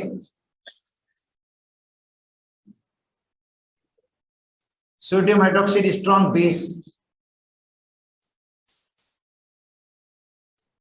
स्ट्रॉन्ग बेस की वजह से सॉल्यूशन बेसिक बन गया। हाइड्रोलाइसिस में अगर स्ट्रॉन्ग बेस बनी तो बेसिक, स्ट्रॉन्ग एसिड बन रहा है एसिडिक, दोनों स्ट्रॉन्ग बने, मतलब स्ट्रॉन्ग एसिड स्ट्रॉन्ग बेस बने तो neutral, weak acid weak base बने तो भी न्यूट्रल। अच्छा तो बोरेक्स को कहां पे इस्तेमाल करते हैं बेटा, बोरेक्स को यूज किया जाता है गोल्ड को वेल्ड करने के लिए। देखें जो गोल्ड होता है ना, उसको जो वेल्ड करते हैं उसमें एज ए फ्लक्स जो होता है वो बोरेक्स इस्तेमाल होता है। कैसे, अब देखो लोग अगर गोल्ड की कोई चीज टूट गई है, गोल्ड की कोई भी चीज टूट जाती है तो सुनार के पास लेकर जाते तो वेल्ड करता है ना इसको। तो वेल्डिंग के एक वेल्डिंग राड होती है, वेल्ड करने के लिए क्या होती है, राड होती है, इसको गर्म करता है वो। जब वो रेड हो जाती है, गर्म होकर रेड हो जाती है, तो वो डिप करता है बोरेक्स के अंदर, उसको डिप करेगा राड को किसमें, तो बोरेक्स तो मेल्ट हो जाएगा। बोरेक्स तो भाई इतनी गर्म राड है तो क्या हो जाएगा। अच्छा वो जो मेल्ट लिक्विड है ना, मेल्ट, उसको लगाता है किस जगह, टांकी की जगह, तो वो टांका लग जाता है और मजबूत भी बन जाता है। और गोल्ड को जो टांका लगता है उसमें देखोगे व्हाइटनेस होती है, उसके ऊपर देखोगे जहां टांका लगा कर आए तो उसमें क्या होता है, थोड़ी व्हाइटनेस नजर होगी, वो किसकी वजह से होती है, बोरेक्स की वजह से। तो it is used as a flux in soldering and welding, soldering में एंड वेल्डिंग पर्पज। अच्छा दूसरा है बोरेक्स को हम इस्तेमाल करते हैं पोटरी ग्लेजेस, मट्टी के जो बर्तन होते हैं इनके ऊपर डिजाइनिंग करना। देखो मट्टी के जो बर्तन होते हैं इनके ऊपर क्या होता है, मुख्तलिफ जो डिजाइनिंग की होती है उसमें भी बोरेक्स को इस्तेमाल करते हैं। अच्छा बोरेक्स से गिलास बनता है अच्छी क्वालिटी का, आपको गिलास मैंने पढ़ाया था चैप्टर 3 के अंदर, सोडियम सिलिकेट वाटर गिलास Na2SiO3, और सोडा गिलास या विंडो गिलास सॉफ्ट ग्लास सोडियम सिलिकेट और कैल्शियम सिलिकेट का मिक्सचर है। जो पायरस गिलास आता है वो बोरोसिलिकेट मिक्सचर है। पायरस गिलास क्या है? पायरस और जीना जो था बोरोसिलिकेट मिक्सचर है, बोरोसिलिकेट मिक्सचर। और पायरस गिलास की एक खुसूसियत है कि उसके ऊपर टेम्परेचर चेंज का असर नहीं पड़ता। अगर दूसरा गिलास होता है ना, सडन टेम्परेचर चेंज से टूट जाता है वो। अगर कोई मतलब गिलास गर्म है उसमें ठंडा पानी डाल दो, एकदम क्या हो जाएगा? टूट जाता है ना। जिस तरह थर्मास नहीं होता है जिसमें चाय गर्म है, उसमें क्या कहते हैं ठंडे पानी से एकदम आपने धो लिया तो क्या हो जाता है? टूट जाता है। तो इसका मतलब है सडन चेंज ऑफ टेम्परेचर को वो बर्दाश्त नहीं करेगा। मगर पायरस ग्लास की खुसूसियत है वो सडन चेंज ऑफ टेम्परेचर को बर्दाश्त कर लेता है। टेम्परेचर अगर एकदम चेंज हुआ तो उस पर टूटेगा नहीं, वो उस पर असर नहीं पड़ता। दूसरी बात यह कि उसका लो कोएफिशिएंट ऑफ एक्सपेंशन है। लो कोएफिशिएंट ऑफ एक्सपेंशन का मतलब है ज्यादा एक्सपेंड नहीं होगा। ज्यादा एक्सपेंड क्योंकि हीट से एक्सपेंड हो जाता है ना। क्योंकि लेबोरेटरी के अंदर कभी कभी ऐसा होता है बहुत ज्यादा गर्म कर लेते हैं बीकर के अंदर, तो बीकर जो है पायरस ग्लास का बना होता है, उसके ऊपर सडन चेंज ऑफ टेम्परेचर का असर भी नहीं पड़ता। और दूसरी बात यह है कि वो ज्यादा एक्सपेंड भी नहीं होता हीटिंग से, उसका लो कोएफिशिएंट ऑफ एक्सपेंशन होता है। ऑप्टिकल जो ग्लास होते हैं, अब ये ऑप्टिकल जो ग्लास है वो भी बोरोसिलिकेट मिक्सचर का बना होता है। बोरोसिलिकेट मिक्सचर से ऑप्टिकल ग्लास बनता है, तो अच्छी क्वालिटी का ये ग्लास होता है।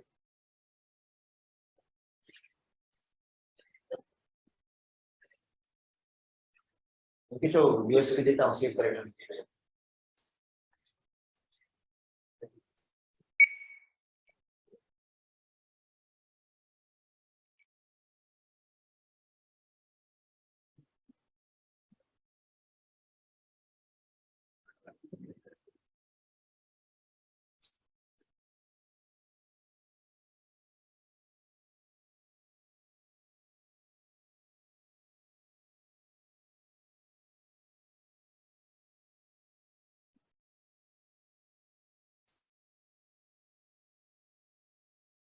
अच्छा अब आते हैं metallurgy of the metals.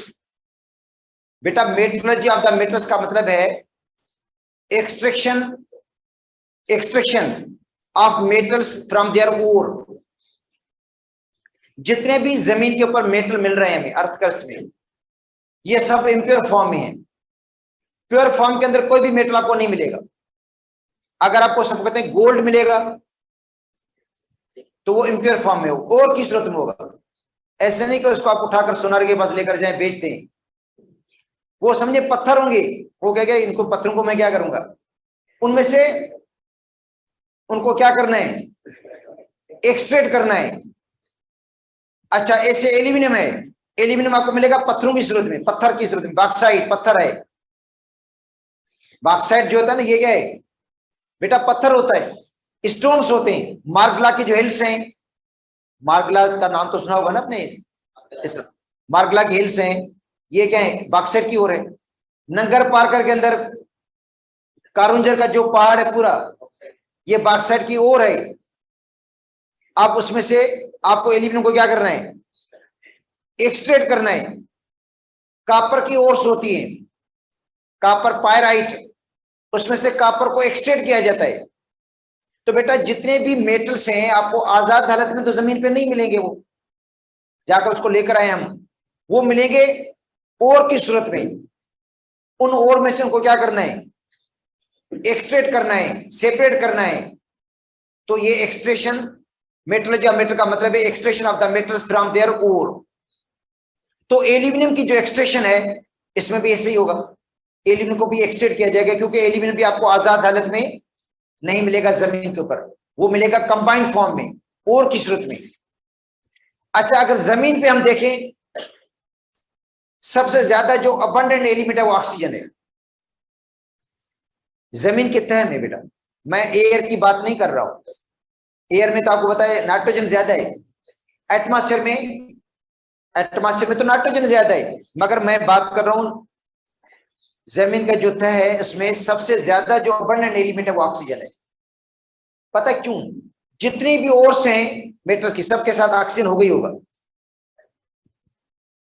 Oxygen सबके साथ होता है। अच्छा, जमीन के 3 हिस्से पे पानी, उसमें भी ऑक्सीजन है। जो सेंड है ना, सिलिका, उसमें भी ऑक्सीजन है, SiO2। इसका मतलब है ऑक्सीजन सबके साथ कंबाइन है, इसलिए ऑक्सीजन का परसेंटेज क्या हो जाता है, ज्यादा हो जाता है, राउंड अबाउट 46%। दूसरे नंबर पर सिलिकॉन है 24%। तीसरे नंबर पर एल्यूमिनियम है 7.3%। सोडियम और पोटेशियम का परसेंटेज अरे का 2.4 है। 2 अगर ये एलिमेंट मिलाएंगे तो 80% से तो ऊपर हो जाते हैं, मुझे लगता है 46, 24, 7.3, 2.4 सोडियम और पोटेशियम ज्यादा हो जाता है ना का परसेंटेज। तो एल्यूमिनियम में 7.3%। और important ores of the aluminium, एक तो आपको याद करना होगा एल्यूमिनियम की ओर्स है कौन सी बेटा, एक सिलिकेट ओर, सिलिकेट वाली ओर होंगी सिलिकॉन होगा, सल्फेट ओर सल्फेट होगा, फ्लोराइड और फ्लोरीन होगा, ऑक्साइड और होगा। अब पहले आते हैं सिलिकेट और। सिलिकेट और जो बुक में दी गई वो 3 है। एक है केओलिन, क्या दिया गया, मैं फॉर्मूला इधर नहीं लिख रहा हूं, यहां पे आप बता बुक में लिखी हुई शायद, केओलिन है ये। इनको कहते हैं केओलिन, जो है वो सफेद कलर की मट्टी होती है जमीन। आप देखोगे जमीन पर कुछ एरिया ऐसे, ये नहीं है हर जगह होगी, कुछ एरिया ऐसे हैं जहां पे आपको सफेद कलर की मट्टी मिलेगी, जिसको कहते हैं चाइना क्ले। चीनी के बर्तन वगैरह बनते हैं उसे। नगर परकर के साइड पर आपको मिलेगी ये, दूसरी मकामों पर भी मिलेगी, पाकिस्तान के अंदर दूसरी जगह पे भी मिलती है ये, जिसको हम कहते हैं क्योलिन, जिसका फॉर्मूला है Al2O3, Al2O3, 2SiO2, 2H2। Formula याद करना पड़ेगा आपको। Al2O3 है, SiO2 और वाटर, कितने कितने मोल्स है वो आपको याद करने होंगे। पोटाश फील्ड स्पार, इसमें एक गलती स्पेलिंग की भी है बेटा, स्पेलिंग की गलती भी है इसके अंदर। पोटाश फील्ड स्पार है ये, एक्चुअली देखोगे तो फील्ड स्पार है, FELD है, पोटाश फील्ड स्पार है ये नाम इसका पूरा। क्या है, पोटाश फील्ड स्पार, फील्ड है FELD स्पार। पोटाशियम ऑक्साइड, ये रेड कलर की मट्टी होती है, potassium oxide, aluminium oxide, silicon oxide, और दूसरा क्या है बस। तो ये इनके मोल्स आपको याद करने होंगे कि कितने कितने पोटाशियम ऑक्साइड के कितने मोल्स हैं, एक एल्यूमिनियम ऑक्साइड के कितने मोल्स हैं, और सिलिकॉन ऑक्साइड के 6। ठीक है, याद कर लो। पोटाश मीका, पोटाश मीका में क्या है, पोटाशियम ऑक्साइड का 1 मोल, एल्यूमिनियम ऑक्साइड के कितने मोल है, 3 है शायद, और 6 मोल्स हैं किसके, सिलिकॉन ऑक्साइड के 2 मोल वाटर। अच्छा, उसके बाद है फ्लोराइड ओर, ये वाहिद ओर है जिसके अंदर ऑक्सीजन नहीं है। नहीं है ऑक्सीजन, अगर पूछेंगे ये भी तो है क्वेश्चन कि जिसमें ऑक्सीजन नहीं है, वो फ्लोराइड ओर है, बाकी सब ओर में ऑक्सीजन है। Na3AlF6, जिसको हम कहते हैं क्रायोलाइट, क्या बोलते हैं, क्रायोलाइट बोलते हैं, Na3AlF6। अच्छा, उसके बाद है इसकी सल्फेट ओर, क्या बेटा, सल्फेट ओर, एल्यूमिनियम सल्फेट होगा इसके अंदर, हो गया क्या, एल्यूमिनियम सल्फेट होगा, एल्यूमिनियम हाइड्रोक्साइड होगा, पोटाशियम सल्फेट होगा। बाकी मोल आपको याद करने होंगे, ठीक है, जितने भी हों उसके। और उसके बाद है ऑक्साइड ओर, जो एम ओर है इसकी, देखो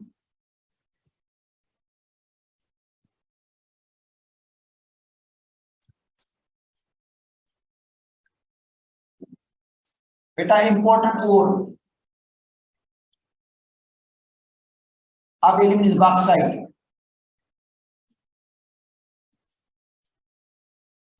Al2O3NH2,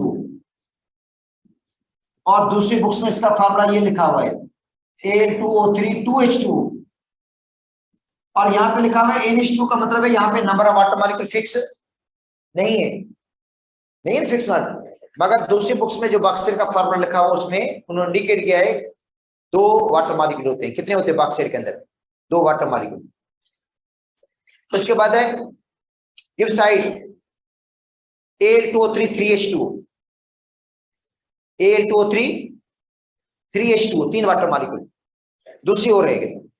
और उसके बाद है डायस्पोर, डायस्पोर में होता है Al2O3 1H2O, corundum Al2O3, corundum Al2O3। अच्छा मैंने आपको बता दिया बॉक्साइट। अब उसकी अक्रंस वगैरह याद करने की जरूरत नहीं है कि कहां पे मिलती है, एरिया को याद करने की केमिस्ट्री के अंदर जरूरत नहीं है। मगर सिंध के अंदर थरपारकर और दादू, बाकी तो बहुत ज्यादा, मतलब ये जो सरहद के अंदर इसके बहुत बड़े डिपॉजिट हैं। इस्लामाबाद के अंदर ये जो मार्गला के हिल्स वगैरह हैं, ठीक है, एरियाज के नाम लिखे हुए हैं वहां पे। अच्छा अब आते हैं कोरेंडम पे। बेटा कोरेंडम के मुख्तलिफ कलर हैं, ठीक है, ब्यूटीफुल कलर है कोरेंडम के, और जिनको रिंग्स के अंदर इस्तेमाल करते हैं। देखो रिंग होती है ना, उसमें देखो रेड कलर का पत्थर लगा होता है, लगा होता है रेड कलर का, उसको बोलते हैं रूबी। रूबी जो है ये कोरेंडम है, और रूबी का यूज इसके अंदर फिजिक्स के अंदर भी है, रूबी क्रिस्टल।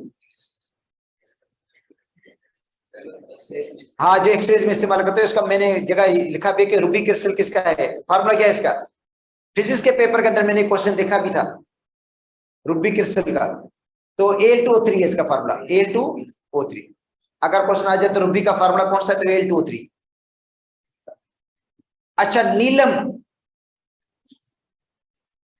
बेटा ये भी पत्थर है ना नीलम, ये भी कोरेंडम है। Al2O3 का फार्मूला ब्लू कलर का होता है। टोपाज, टोपाज येलो कलर का होता है, ठीक है, जिसको उर्दू में कहते हैं पुखराज। अच्छा दूसरा होता है ग्रीन कलर का, बेटा ग्रीन कलर का Al2O3 भी है, Al2O3 जिसको क्या कहते हैं, पन्ना। अच्छा तो ये चीजें आपको याद करनी होगी। बेटा ये जो 4 कलर दिए गए ना, मे भी क्वेश्चन को ऐसा हो भी सकता है कि पूछ रहे आपसे ये, हालांकि पूछने जैसी तो नहीं है, मगर हो सकता है पूछी भी जा सकती है, क्योंकि हम रोक तो नहीं सकते उसको कि ना दे, क्वेश्चन बुक में है।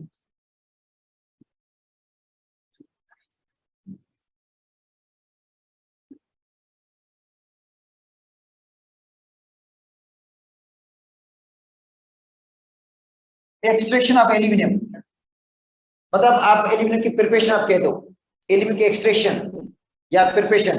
तो एल्यूमिनियम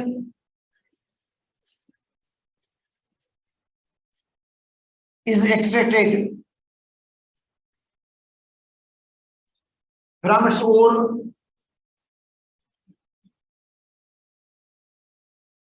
बॉक्साइट। बेटा एल्यूमिनियम को कहां से अलग करेंगे, उसकी और बॉक्साइट से, Al2O3NH2। यहाँ पे फार्मूला मैं वही लिख रहा हूं जो हमारी बुक में है, मगर आपको बता दो दूसरी बुक्स में Al2O3 2H2 भी है। बॉक्साइट कंटेन्स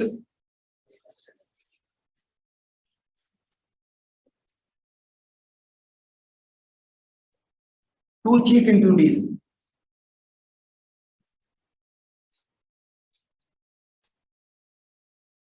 बेटा बॉक्साइट के अंदर 2 चीफ इम्प्यूरिटीज हैं, 2 इंपॉर्टेंट इम्प्यूरिटीज हैं। एक होता है Fe2O3,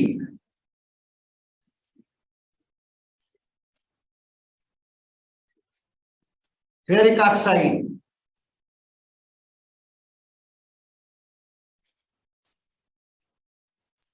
and aluminium oxide, oh sorry sorry silicon oxide, sorry, and silicon oxide SiO2, silica.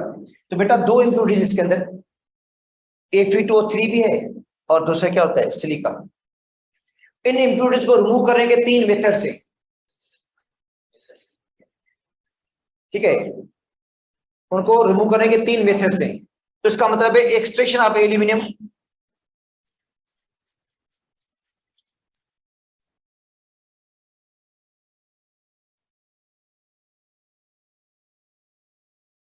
Involve, हमारे बुक में लिखा है extraction of aluminium involve 2 steps, मगर actually extraction of aluminium involve होती है 3 स्टेप्स के अंदर, 3 स्टेप्स होते हैं, ठीक है।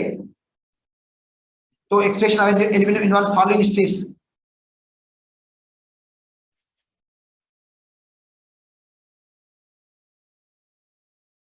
अच्छा, पहले प्यूरिफिकेशन ऑफ ऑक्साइड,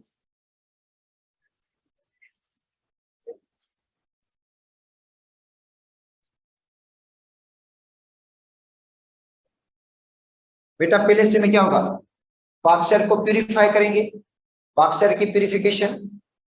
नंबर 2, अच्छा purification of bauxite to pure aluminium.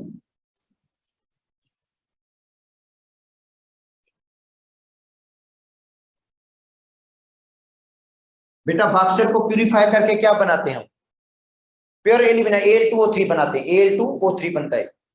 Boxer को प्यूरिफाई करने के बाद ये मिलेगा प्योर एल्यूमिनियम। नंबर 2,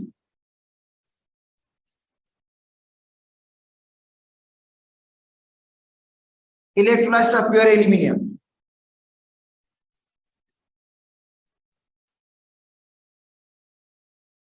किसकी इलेक्ट्रोलाइसिस करेंगे, प्योर एल्यूमिनियम की, डायरेक्ट एल्यूमिनियम मिलेगा। जब इसकी हम इलेक्ट्रोलाइसिस करेंगे ना Al2O3 तो क्या मिलेगा हमें, जाहिर एल्यूमिनियम केटाइन है तो कैथोड पर जाएगा, एल्यूमिनियम मिलेगा, मगर वो जो एल्यूमिनियम मिलेगा आपको वो 99% प्योर होगा। बेटा देखो, ये जो electrolysis of pure aluminium to get aluminium metal 99% pure, जो एल्यूमिनियम मेटल मिलेगा इस तरीके से वो 99% प्योर होगा। और ये एल्यूमिनियम इलेक्ट्रिकल वर्क के लिए सही नहीं होगा, बिजली के काम में इस्तेमाल नहीं कर सकते इसको, क्योंकि इसके अंदर 1% जो इम्प्यूरिटीज हैं इनकी वजह से एक तो लाइन लॉस होगा, शॉर्ट सर्किट भी हो सकता है इम्प्यूरिटीज की वजह से, इसलिए ये इलेक्ट्रिकल वर्क के लिए सही नहीं है। क्या करेंगे, इसको मजीद प्यूरिफाई करेंगे, रिफाइनिंग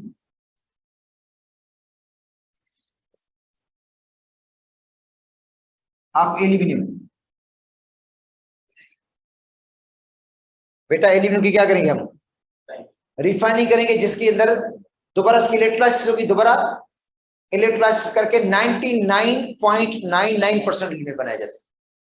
बेटा रिफाइनिंग से क्या मिलेगा, एल्यूमिनियम 99.99%, वो इलेक्ट्रिकल वर्क के लिए सही होगा।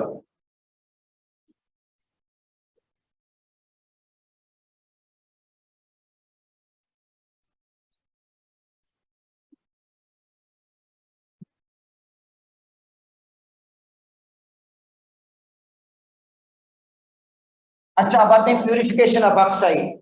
तो बॉक्साइट को प्यूरिफाई करने के 3 मेथड से, बेटा बॉक्साइट को प्यूरिफाई करने के 3 तरीके हैं। एक है हाल्स मेथड, एक होता है हाल्स मेथड, और ये हाल्स मेथड तब इस्तेमाल करते हैं जब दोनों इंप्यूरिटीज बराबर क्वांटिटी में हो। बेटा हाल्स मेथड तब इस्तेमाल होता है जब दोनों इंप्यूरिटीज क्या हो, बराबर क्वांटिटी में हो। Fe2O3 और सिलिका दोनों बराबर क्वांटिटी में है तो हाल्स मेथड यूज करेंगे। और हाल्स मेथड में बॉक्साइट को फ्यूज करते हैं सोडा ऐश के साथ, ठीक है। दूसरा होता है बेयर्स मेथड। बेयर्स मेथड तब इस्तेमाल करते हैं जब Fe2O3 एक्सेस में हो, जब इम्प्योरिटी कौन सी ज्यादा क्वांटिटी में हो, Fe2O3। और सरपेक्स मेथड तब इस्तेमाल होता है जब SiO2 ज्यादा हो। तो बेयर्स मेथड में हम यूज करते हैं कास्टिक सोडा, जिसका यूज भी आपने पढ़ा होगा कास्टिक सोडा के अंदर।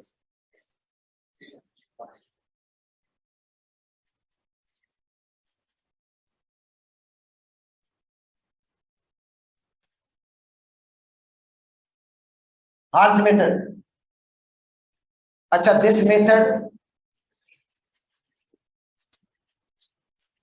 is used when bauxite contains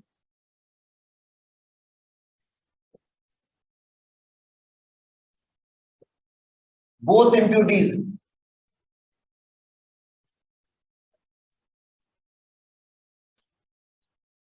Bauxite contains both impurities, Fe2O3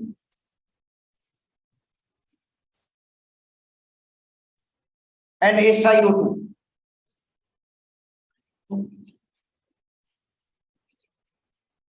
in equal quantity.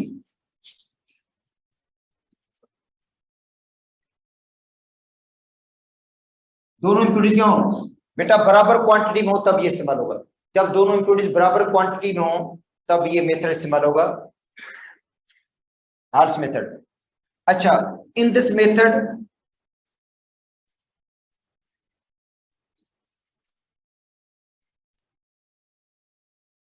bauxite is fused with soda ash।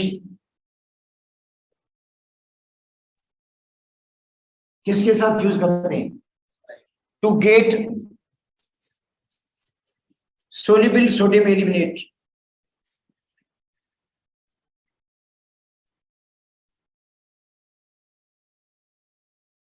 क्या मिलेगा आपको बेटा? सोल्यूबल सोडियम एल्यूमिनेट मिलेगा, सोल्यूबल सोडियम एल्यूमिनेट। तो Al2O3 NH2 बॉक्साइट है ये, उसको फ्यूज करते हैं किसके साथ? ये क्वेश्चन आपको याद करना होगा कि किसके साथ फ्यूज करते हैं, बस पूछा यही सकता है ना आपको। डिफरेंस इसी में है कि यहाँ पे यूज करते हैं सोडा ऐश, सोडियम कार्बोनेट, और ये बॉक्साइट सोडा ऐश के अंदर डिसॉल्व हो जाता है, फ्यूज हो जाता है, सोडियम एल्यूमिनेट बनेगा, NaAlO2 मिलेगा। किस सूरत में? एक्वस सॉल्यूशन की सूरत में, एक्वस। दूसरा बनेगा कार्बन डाइऑक्साइड और NH2 वाटर मॉलिक्यूल मिलेगा। अब जो इंप्यूरिटीज हैं उन पर कोई असर नहीं होगा, जो इंप्यूरिटीज हैं रिमेन अनअफेक्टेड, कोई असर नहीं होगा। Can easily be remove by filtration. जब फिल्ट्रेशन करोगे, या सुन लो बात बेटा, फिल्ट्रेशन करोगे तो ये फिल्टर पेपर में पास हो जाएगा। ये जो सोडियम एल्यूमिनेट है ये फिल्टर पेपर में क्या हो जाएगा, और जो इंप्यूरिटीज हैं वो फिल्टर पेपर में पास नहीं होंगी, वो इजीली रिमूव हो जाएंगी। देखो ये सोडियम एल्यूमिनेट का जो सॉल्यूशन है वो फिल्टर पेपर में क्या हो जाएगा, पास हो जाएगा, और जो इंप्यूरिटीज है वो फिल्टर पेपर के ऊपर रह जाएंगे क्योंकि उन पर असर नहीं हुआ, अनअफेक्टेड रही है। ये भी पूछा जा सकता है कि भाई इंप्यूरिटीज को क्या हुआ, इंप्यूरिटीज कहाँ गई, ऑक्सीडाइज हुई, रिड्यूस हुई या अनअफेक्टेड हुई? तो बेटा इनके ऊपर कोई असर नहीं पड़ेगा, इंप्यूरिटीज के ऊपर, वो अनअफेक्टेड होंगे, इजीली रिमूव हो जाएगी बाय फिल्ट्रेशन। और जो सोडियम एल्यूमिनेट का सॉल्यूशन है, सोडियम एल्यूमिनेट का सॉल्यूशन, बेटा सोडियम एल्यूमिनेट का क्या है ये सॉल्यूशन, सॉल्यूशन का मतलब इसके अंदर वाटर भी होगा। सोडियम उसको हीट देंगे 50 से 60 तक, सोडियम एल्यूमिनेट का जो सॉल्यूशन है उसको हम हीट देंगे 50 से 60 तक। उसके बाद उसमें कार्बन डाइऑक्साइड गैस पास करेंगे। कौन सी गैस? सोडियम एल्यूमिनेट का सॉल्यूशन, सोडियम एल्यूमिनेट का क्या है, उसमें कौन सी गैस पास की? Carbon dioxide. To get precipitate of aluminium hydroxide, तो आपको मिलेगा एल्यूमिनियम हाइड्रोक्साइड के प्रेसिपिटेट, सॉलिड एल्यूमिनियम हाइड्रोक्साइड। क्या मिलेगा बेटा? एल्यूमिनियम हाइड्रोक्साइड किस फॉर्म में मिलेगा? इनसोल्युबल की सूरत में, इनसोल्युबल। और दूसरा मिलेगा सोडियम कार्बोनेट, ये मिलेगा सॉल्यूशन के फॉर्म में। किसमें बेटा? ये सॉल्यूशन के फॉर्म में मिला। देखो सोडियम एल्यूमिनेट है, उसमें से CO2 गैस पास की, तो क्या मिल गया? एल्यूमिनियम हाइड्रोक्साइड के प्रेसिपिटेट मिले और सोडियम कार्बोनेट का सॉल्यूशन। अब जब इसको फिल्टर करोगे तो जो एक्वस सॉल्यूशन है ये फिल्टर पेपर में पास हो जाएगा, इसको कहते हैं फिल्ट्रेट। क्या बोलते हैं? फिल्ट्रेट का मतलब है जो फिल्टर पेपर में पास हो जाए। उस फिल्ट्रेट में आयंस होंगे, सोडियम आयन और कार्बोनेट आयन, और ये मिलेगा सॉलिड फॉर्म में, ये फिल्टर पेपर के ऊपर रह जाएगा। सॉलिड जो होगा वो फिल्टर पेपर के प्रेसिपिटेट किसकी? एल्यूमिनियम हाइड्रोक्साइड की। इसी प्रेसिपिटेट को वॉश करेंगे क्या करेंगे, किसके एल्यूमिनियम हाइड्रोक्साइड के जो प्रेसिपिटेट है वो क्या करेंगे, वॉश करेंगे वाटर से, ताकि सोडियम कार्बोनेट रिमूव हो जाए, सोडियम कार्बोनेट रिमूव हो जाए। अच्छा, वॉश करने के बाद इसको ड्राई कर देंगे, क्या करेंगे, पानी होगा ना उसको खुश्क हो जाए, उसके बाद उसको स्ट्रांगली हीट देते हैं, स्ट्रांगली, तो आपको मिलेगा प्योर एल्यूमिनियम। क्या मिलेगा, क्योंकि आपको पता है कि इसकी प्यूरिफिकेशन में आखिरी प्रोडक्ट कौन सा है, प्योर एल्यूमिनियम है, उसकी इलेक्ट्रोलाइसिस करेंगे बाद में। तो आप देखो Al2O3 है, इसको हम हीट देते हैं, कितने टेम्परेचर पे हीट देंगे, 1500 डिग्री सेंटीग्रेड पे, 1500 डिग्री सेंटीग्रेड पे इसको हम हीट देते हैं, और सॉरी एल्यूमिनियम हाइड्रोक्साइड को,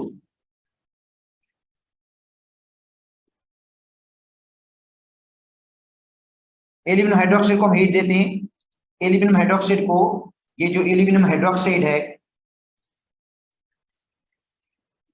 इसको हीट देंगे 1500 पे, तो हमें मिलेगा Al2O3, और दूसरा क्या मिलेगा, वाटर मिलेगा, मगर स्टीम की सूरत में होगा। वाटर किस सूरत में मिलेगा, गैस की सूरत में, स्टीम की सूरत में मिलेगा। एयर ऊपर जा रहा है, इसका मतलब है एवापोरेट हो गया वाटर। और क्या मिल गया आपको, प्योर एल्यूमिनियम।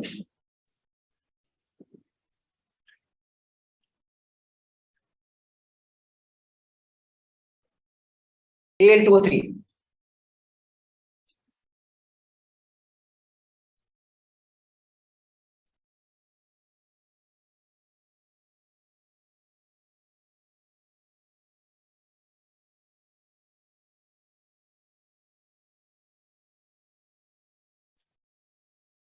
बेटा बेयर्स मेथड, ठीक है। अच्छा, ये तब इस्तेमाल करेंगे जब एक्सेस Fe2O3 हो। कब इस्तेमाल होगा बेटा, जब बॉक्साइट के अंदर इंप्योरिटी कौन सी एक्सेस में हो। बेटा देखो, ये मैंने ऊपर लिख दिया एक्सेस Fe2O3 का मतलब है बॉक्साइट के अंदर Fe2O3 क्या होगा, एक्सेस में होगा, तभी यूज करेंगे, ठीक है। In this method finally divided bauxite, क्योंकि बॉक्साइट पत्थर है, स्टोन है, उसको एज इट इज नहीं ले सकते, उनको तोड़कर छोटे छोटे ज़रात बना लेते हैं, ताकि सरफेस एरिया उसका बढ़ जाए, रेट ऑफ रेशन भी क्या होगा, बढ़ जाएगा। तो फाइनली डिवाइडेड जो बॉक्साइट होगा, बिल्कुल समझें, छोटे छोटे स्टोन्स की सूरत ज़रात में तब्दील होगा, उसको हम कास्टिक सोडा के साथ फ्यूज करते हैं। किसके साथ, तो यहां पे जो इस्तेमाल होता है वो कास्टिक सोडा है बेटा, बॉक्साइट Al2O3,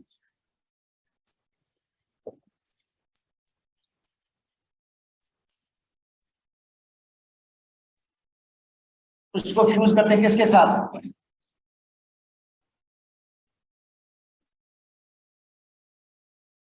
कास्टिक सोडा 45% है, 45% हाईली कंसंट्रेटेड होगा। 45% का मतलब 45 ग्राम कास्टिक सोडा के, बेटा 45 ग्राम किसके, कास्टिक सोडा के, और बाकी 55 ग्राम क्या होगा, इसके अंदर वाटर होगा। तो बॉक्साइट डिसॉल्व हो जाएगा, बॉक्साइट डिसॉल्व होकर क्या बनाएगा, सोडियम एल्यूमिनेट बना लेगा। क्या बना लेगा, सोडियम एल्यूमिनेट बन गया। बॉक्साइट डिसॉल्व होकर क्या बना लिया, सोडियम एल्यूमिनेट बन गया। अच्छा, प्लस में बनेगा 2NH2O, जितने बॉक्साइट में वाटर मॉलिक्यूल उसके डबल। अगर बॉक्साइट में 2 वाटर मॉलिक्यूल तो यहाँ पे 4 वाटर मॉलिक्यूल बनेंगे। बेटा बॉक्साइट में अगर 2 वाटर मॉलिक्यूल उसके डबल बन रहे हैं, बॉक्साइट के मतलब बॉक्साइट में NH2 है ना, उधर क्या बने, डबल वाटर मॉलिक्यूल बन गए। अच्छा, बाकी इसके अंदर रहेगी इंप्योरिटी, उस पर कोई असर नहीं होगा। जब फिल्टर करोगे तो ये क्या है, एक्चुअल सॉल्यूशन है, फिल्टर पेपर में क्या हो जाएगा, पास हो जाएगा, और जो इंप्योरिटीज है वो फिल्टर पेपर के ऊपर हो जाएंगे। अच्छा, क्या बना, सोडियम एलिमिनेट, सोडियम एलिमिनेट बन गया। सोडियम जो एलिमिनेट है NaLO2 सॉल्यूशन, उसको हीट देंगे 50 से 60 तक, 50 से, और कार्बन डाइऑक्साइड गैस पास करेंगे इसके अंदर, तो क्या हो जाएगा? अभी जो फर्दर प्रोसीजर वो सेम है जो पहले पढ़ा था हमने हाल्स मेथड में, हाल्स मेथड में जो पढ़ा था वो सेम ही होगा। आगे प्रोसीजर, सोडियम एलिमेंट का जो सॉल्यूशन है उसमें से कार्बन गैस पास की, ठीक है, तो एल्यूमिनियम हाइड्रोक्साइड के प्रेसिपिटेट मिल गए,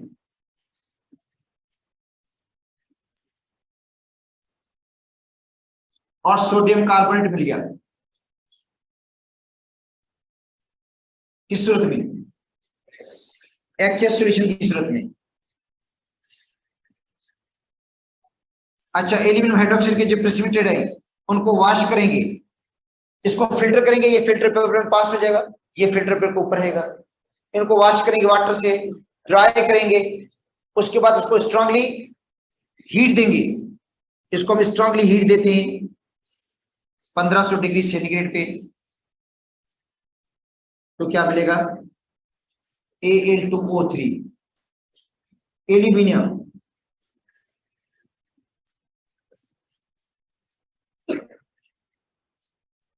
और दूसरा क्या मिलेगा हमें?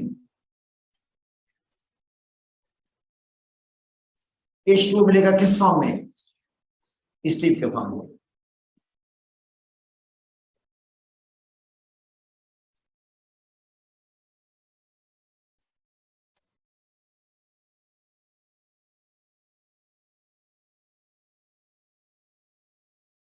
अच्छा बेटा, ये तब इस्तेमाल करेंगे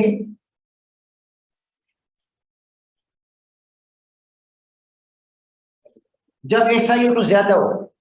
देखिए बॉक्साइट के अंदर जब SiO2 ज्यादा हो तो तब ये मेथड इस्तेमाल करते हैं।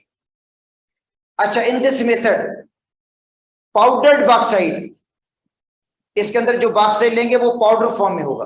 बेटा बॉक्साइट क्या होगा? पाउडर फॉर्म में होगा। पाउडर जो बॉक्साइट है, पाउडर्ड बॉक्साइट, देखो Al2O3 NH2O, ये किस फॉर्म में है? पाउडर के फॉर्म में है।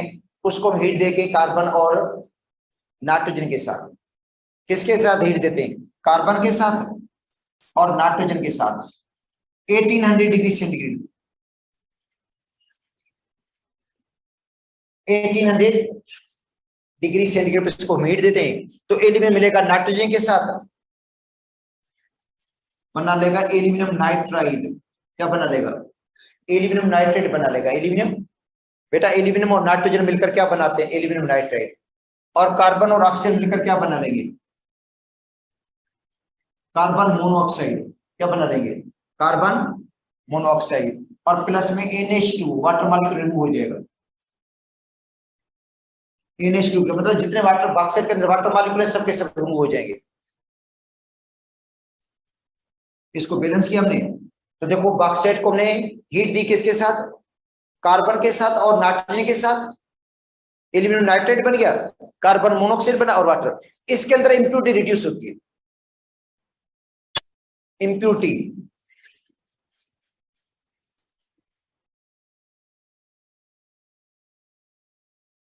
SiO2 reduce to silicon. तो बेटा SiO2 जो है ये भी कार्बन के साथ रिएक्शन करेगी, किसके साथ?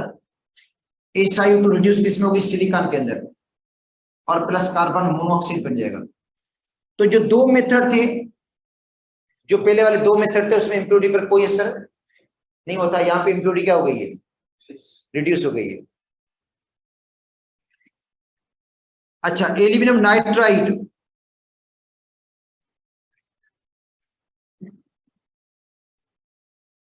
is hydrolyzed with hot water.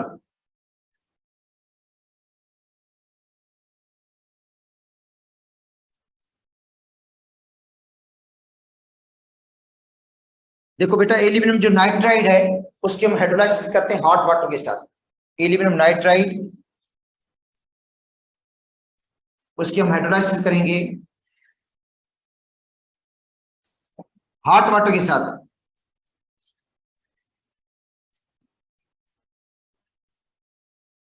बेटा एल्यूमिनियम नाइट्राइड है ना, इसकी हम क्या करते हैं? हाइड्रोलाइसिस करते हैं हॉट वाटर के साथ, तो एल्यूमिनियम हाइड्रोक्साइड बन जाएगा।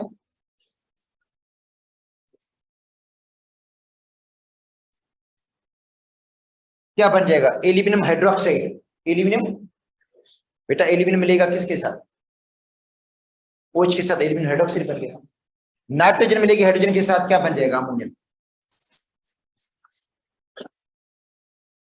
एल्यूमिनियम हाइड्रोक्साइड किस फॉर्म में मिलेगा, सॉलिड फॉर्म में। अमोनिया किस फॉर्म में मिलेगी, गैस फॉर्म में।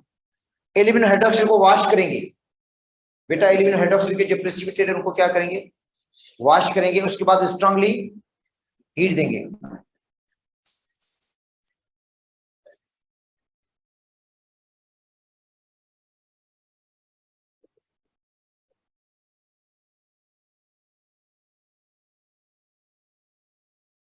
ठीक है, एल्यूमिनियम हाइड्रोक्साइड को क्या करेंगे, हीट देंगे 1500 डिग्री सेंटीग्रेड पे, तो हमें मिलेगा Al2O3 प्योर एल्यूमिनियम।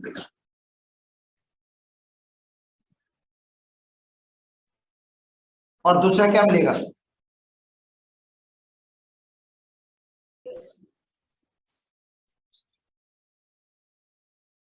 H2O मिलेगा स्टीम की सूरत में। तो 3 मेथड से आखिर में देखो प्रोडक्ट वही बना, Al2O3। ठीक है, अब आते हैं इलेक्ट्रोलाइसिस पे, ये पढ़ लो बस आखिरी है। देखो अब प्यूरिफिकेशन हो गई और फिर इलेक्ट्रोलाइसिस होगी परसों की। अच्छा चलो ठीक है,